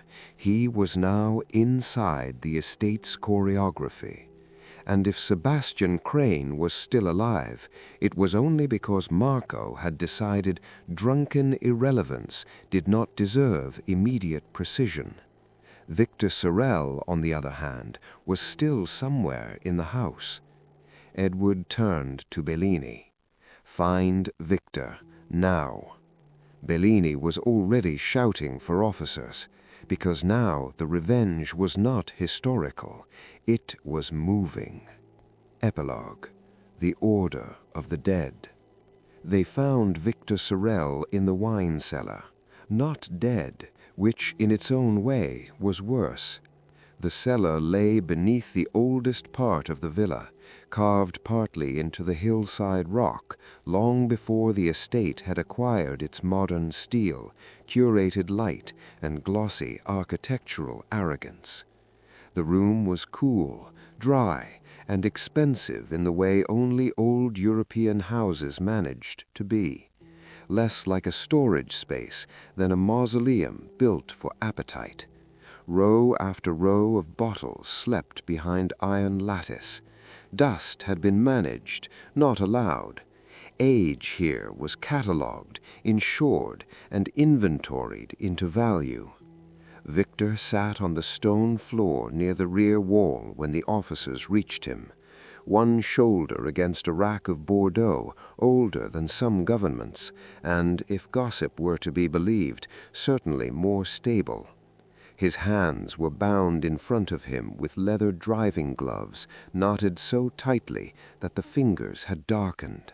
No blood, no broken bones, no theatrical wound, just humiliation, confinement, and a sheet of paper pinned to the rack beside his head with the corkscrew from an opened bottle. Inspector Bellini read it first, then handed it silently to Edward. The note was handwritten, clean, deliberate, no signature. One man was thrown from the road, another was carried past help. One of you made sure the second death would never stain the first. You do not deserve speed, you deserve time. Victor laughed once when Edward finished reading, not because it was funny, because old men who built their lives on administrative cruelty sometimes recognized too late how simple hatred could become. "He could have killed me," Victor said. Edward looked at him. "Yes." Victor's mouth shifted. "But he didn't." "No." Bellini crouched beside the note. "He left you alive," he said. Victor looked past both men toward the shadowed far wall of the cellar. "Don't make that sound like mercy." Edward handed the note back to Bellini. "It isn't," he said. The search of the estate lasted another 2 hours. Marco Sartori was nowhere inside the house, nowhere in the garages, nowhere in the service buildings, the lower terraces, the workshop, the boathouse, or the old mechanics' wing that once mattered more than the drawing rooms above it. The perimeter cameras showed what the rich always assumed technology would guarantee: angles, timestamps, and almost no understanding. A man in a dark coat passed near the service wall before noon. Another shadow moved behind the garage block just before the Lancia engine started. By the time the police locked the gates fully, the Lake Road had already taken back its ordinary traffic. The estate remained full of evidence and empty of the one person who had finally decided sequence mattered more than forgiveness. Sebastian Crane turned out not to matter very much. That, too, was instructive. He had not been the target in the garage. The toy car beneath the wheel of the blue Lancia was exactly what it appeared to be, not a threat of immediate death, but an annotation. Marco Sartori, or whoever had placed it there, had reduced Sebastian to symbolism. The flattened toy was not about Sebastian's direct guilt. It was about what came after children inherited lies. Bellini spent 20 minutes trying to get coherence out of Sebastian and was rewarded with whiskey, outrage, and a trembling insistence that none of them had meant all that. Edward ignored him. Men like Sebastian survived history by contributing fog.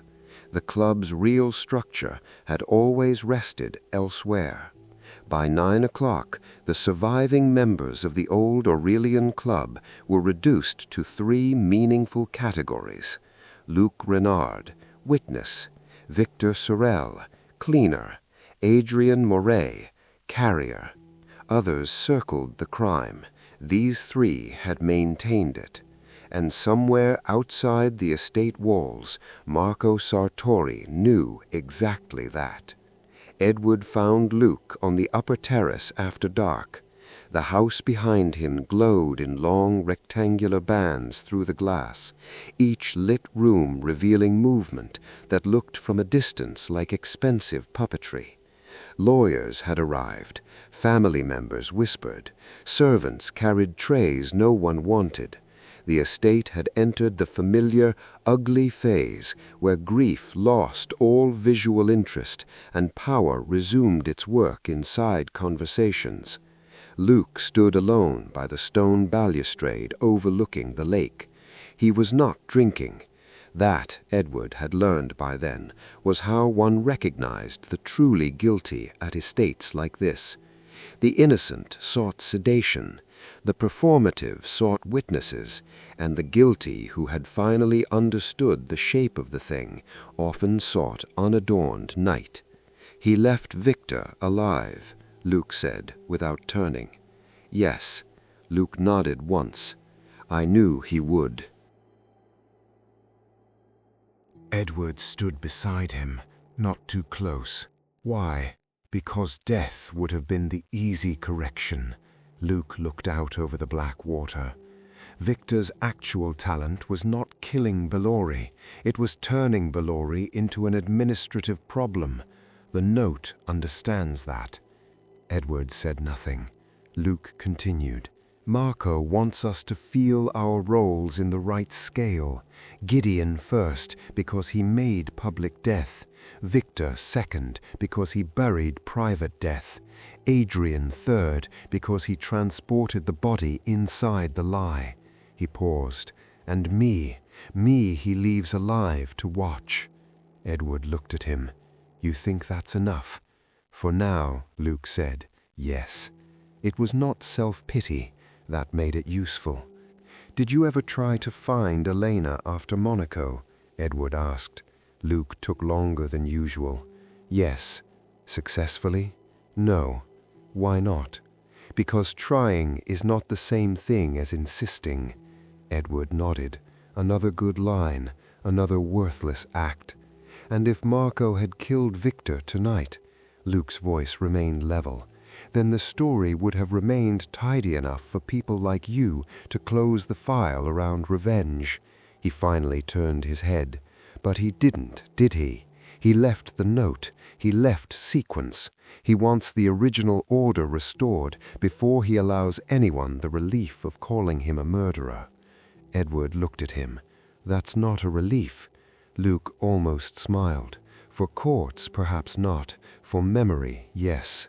Murder is much cleaner than correction. Edward left him there. Luc did not ask whether Marco would come back. He already knew the answer. Adrien Moret was less composed. Edward found him in the lower study with a half-packed bag on the sofa, and the expression of a man who had finally understood that wealth protected only the parts of life one had the taste to keep legal. He stood when Edward entered, then sat again immediately, embarrassed by the reflex. Am I under arrest? Not yet. That's not comforting. It wasn't meant to be. Adrian looked at the bag. I thought leaving would be unwise. It would have been. They let the truth of that occupy the room for a moment. Then Adrian said, he was here, wasn't he? Edward did not answer immediately. You mean Marco?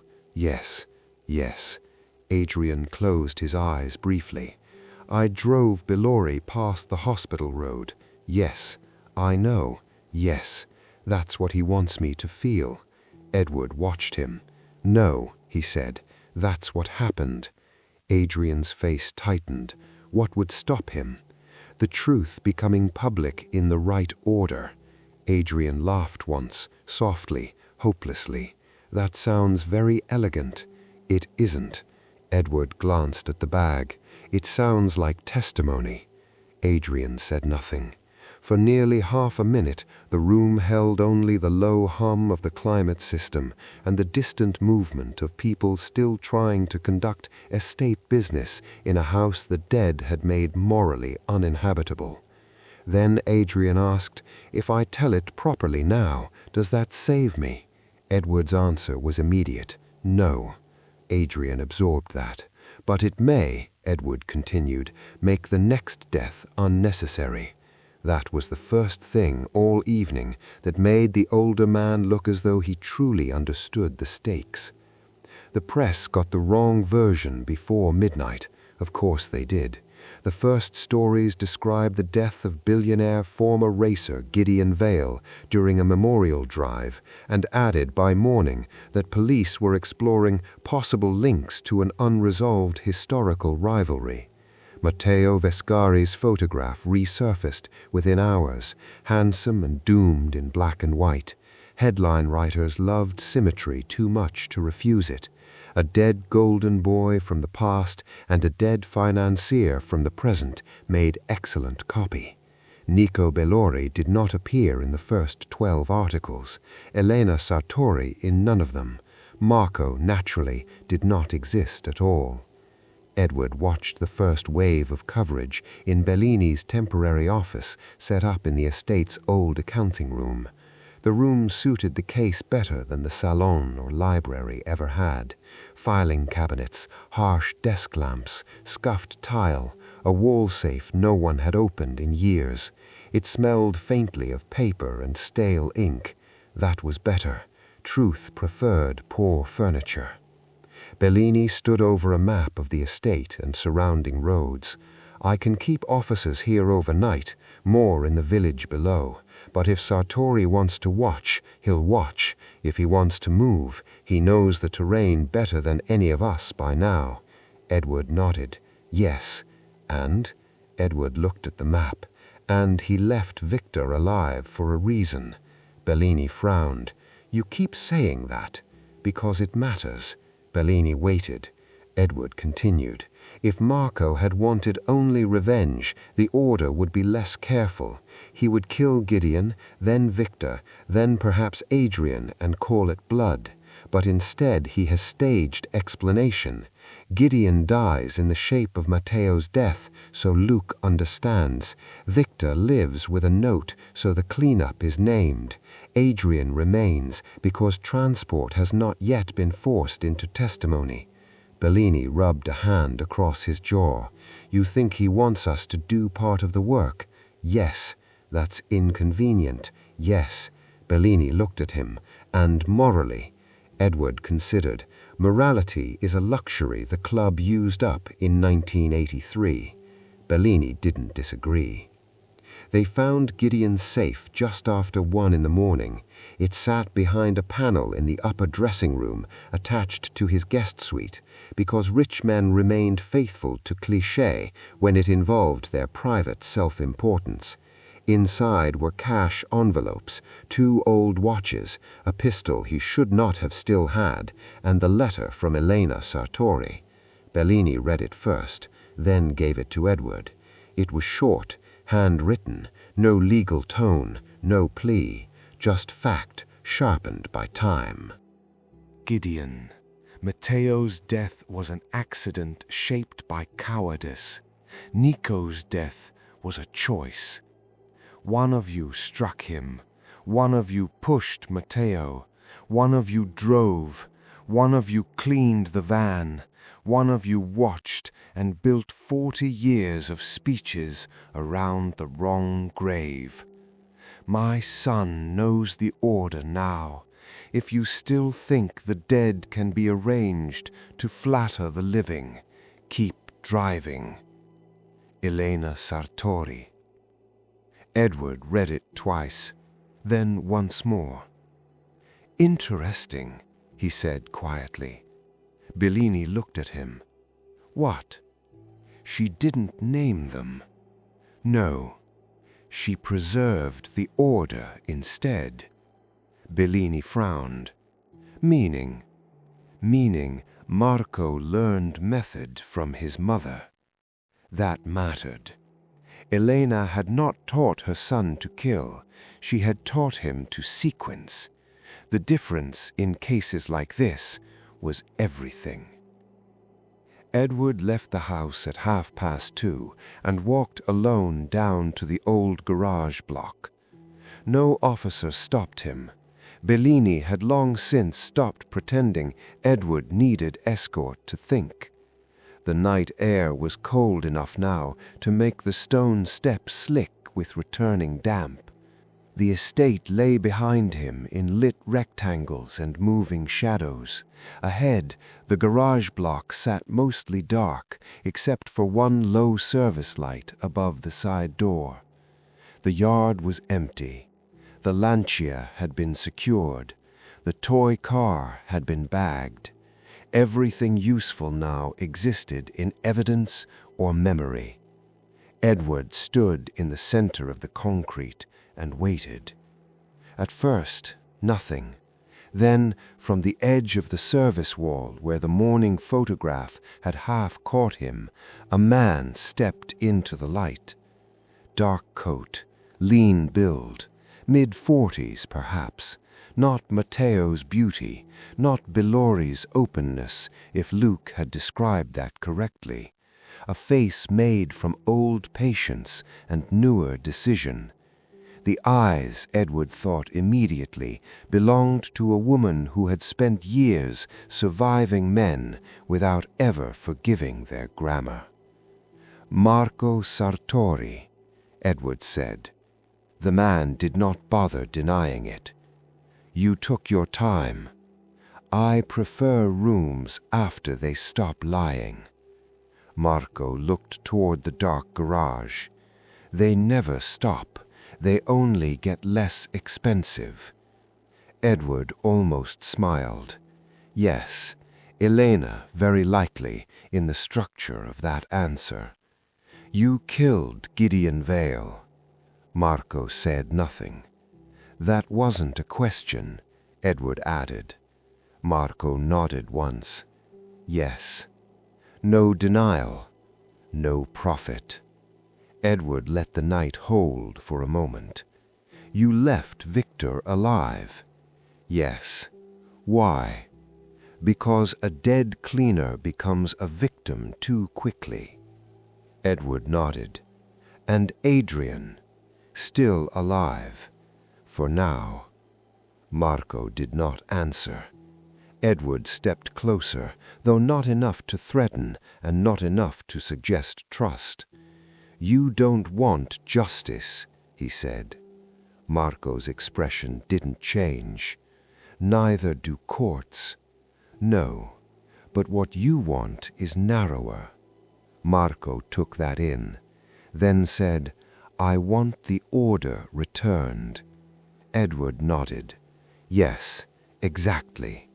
Matteo first in public, Nico nowhere. That was the lie. Marco's voice stayed calm. My mother spent 40 years listening to rich men speak beautifully about the wrong grave. And your father? Marco's gaze moved once toward the dark slope beyond the wall. My father died in a van before the first story had even stabilized. Silence. Edward said, Adrian says Bellori asked for Elena.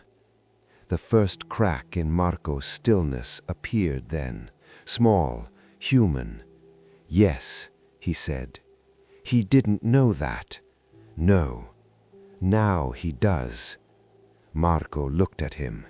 And what do you think that changes? Edward answered honestly, "Nothing useful to the dead." Marco almost smiled, not with amusement, with recognition. Good, Edward thought, we're finally in the honest part. Elena wrote to Gideon. Yes. She warned him. Yes. And still he drove. Marco nodded. He always would. Because men like that mistake warning for weakness. Yes. Edward let the wind move once through the cypress behind the wall. Then, if you kill Adrian, the story collapses back into revenge. If you leave him alive after testimony, the original hierarchy survives. Marco said nothing. Edward continued. Adrian is dead. Victor is named. Luke has spoken. Adrian can still place Bellori alive in the van and dead before the lower road. That matters. Marco's voice was very quiet when he answered. He drove past the hospital turn. Yes, and then lied to my mother's face. Yes. Edward didn't soften it. Marco looked down once on the concrete between them. My mother didn't want them dead, not for years. She wanted them incapable of speaking Matteo's name without hearing Nico's after it. Edward nodded. That's possible now. Marco's eyes came back up. Because of you? No, because time finally improved the witnesses. That got a different kind of almost smile. For several seconds, neither man moved. Then Marco said, "If I walk away tonight, he still sleeps." Edward shook his head. No. Why? Because Bellini already has the letter, the van records, Victor, Luke. Adrian will testify, because fear is finally stronger than preservation. Marco studied him. You believe that? Yes. And if you're wrong? Edward answered with the only thing worth saying. Then you kill him tomorrow, but not tonight. That held the night very still. Finally, Marco looked toward the house once more, the lit windows, the old estate. The architecture built to protect versions of men who had once decided sequence mattered less than survival. When my mother died, Marco said, she said something I hated. Edward waited. She said, don't kill them until they understand who the wrong dead man was. Edward said nothing. Marco's eyes stayed on the house. Gideon understood when the wheel failed. Victor understood in the cellar. Luke understood 40 years ago and called it helplessness. Adrian, he stopped. Not yet, Edward said. Marco nodded once. No, not yet. He stepped back into the edge of the dark. Edward did not follow. Marco. The man stopped. If you disappear now, you become rumor again. If you stay close enough to hear what Adrian says tomorrow, you become witness. Marco turned his head slightly. That's a poor consolation. Yes, and yet. Edward looked at the garage, the toy car in evidence, the old service wing where mechanics had once been useful until they became expensive. And yet witness is what they denied your father. Reclaiming it may be the only clean thing left. The silence after that lasted long enough to become decision. Then Marco said, without looking back, there are no clean things left, and vanished into the dark beyond the service wall. Edward remained where he was for another minute, listening to the estate breathe around its own corruption. No clean things left. No, he thought, not clean, but order, perhaps. Sometimes that was all history allowed. Adrian Moray testified the next morning, not nobly, not beautifully, and certainly not all at once. He testified the way compromised men usually did, incrementally, protectively, with pauses wherever self-respect still tried to bargain with consequence.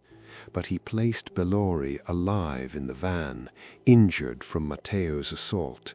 He placed Gideon's instruction against seeking immediate medical help. He confirmed Victor's control of the cleanup. He admitted Elena's visit 2 years later and the lie he told her. Luke confirmed the road touch. Victor, cornered by sequence and Bellori's patience, confirmed the van stripping, the legal silencing, and the relocation of Elena Sartori. By noon the next day, the official narrative had begun to shift. Not publicly yet. Publicly, headlines still loved Gideon Vale more than Nico Bellori. But inside the estate, inside the police files, inside the sworn statements that would survive lawyers better than memory, the order had changed. Matteo Vescari was no longer the center. Nico Bellori was. That, Edward thought, was the first honest thing the club had produced in 40 years. He left the estate just after lunch. The lake was bright again, too bright. Houses like that always looked healthiest once the worst people inside them had finally been named. Bellini walked him as far as the drive. "You think Sartori is done?" Bellini asked. Edward looked back once at the villa. No. Bellini frowned. Then why let him go? Edward considered, then answered plainly, "Because the version of justice available here is already late, partial, and contaminated. I can improve the order. I can't purify the blood." Bellini didn't argue. Good. Edward got into the car, set the file beside him, and closed the door. As the estate gates opened, he looked once more at the road descending toward the lake and thought of old cars, old lies, and the way rich men turned guilt into ritual until somebody's child finally learned the difference between memorial and correction. Gideon Vale died first because he began the public crime. Victor Sorrel lived because erasure deserved time. Adrian Moray would survive with testimony because transport was not innocence. Luc Renard would grow older with witness because silence, once named properly, became its own sentence. And somewhere beyond the estate walls, Marco Sartori carried forward the only inheritance that had ever really mattered in the case. Not money, not cars, not the legend of a dead golden boy on a mountain road. Sequence, the right dead man first. For 40 years, they honored the wrong dead man. They polished the cars, protected the legend, and buried the truth under wealth, memory, and silence. But old lies don't disappear. They just learn how to age. If you enjoy modern detective stories in the spirit of Sherlock Holmes, subscribe to the channel. The next case is already waiting.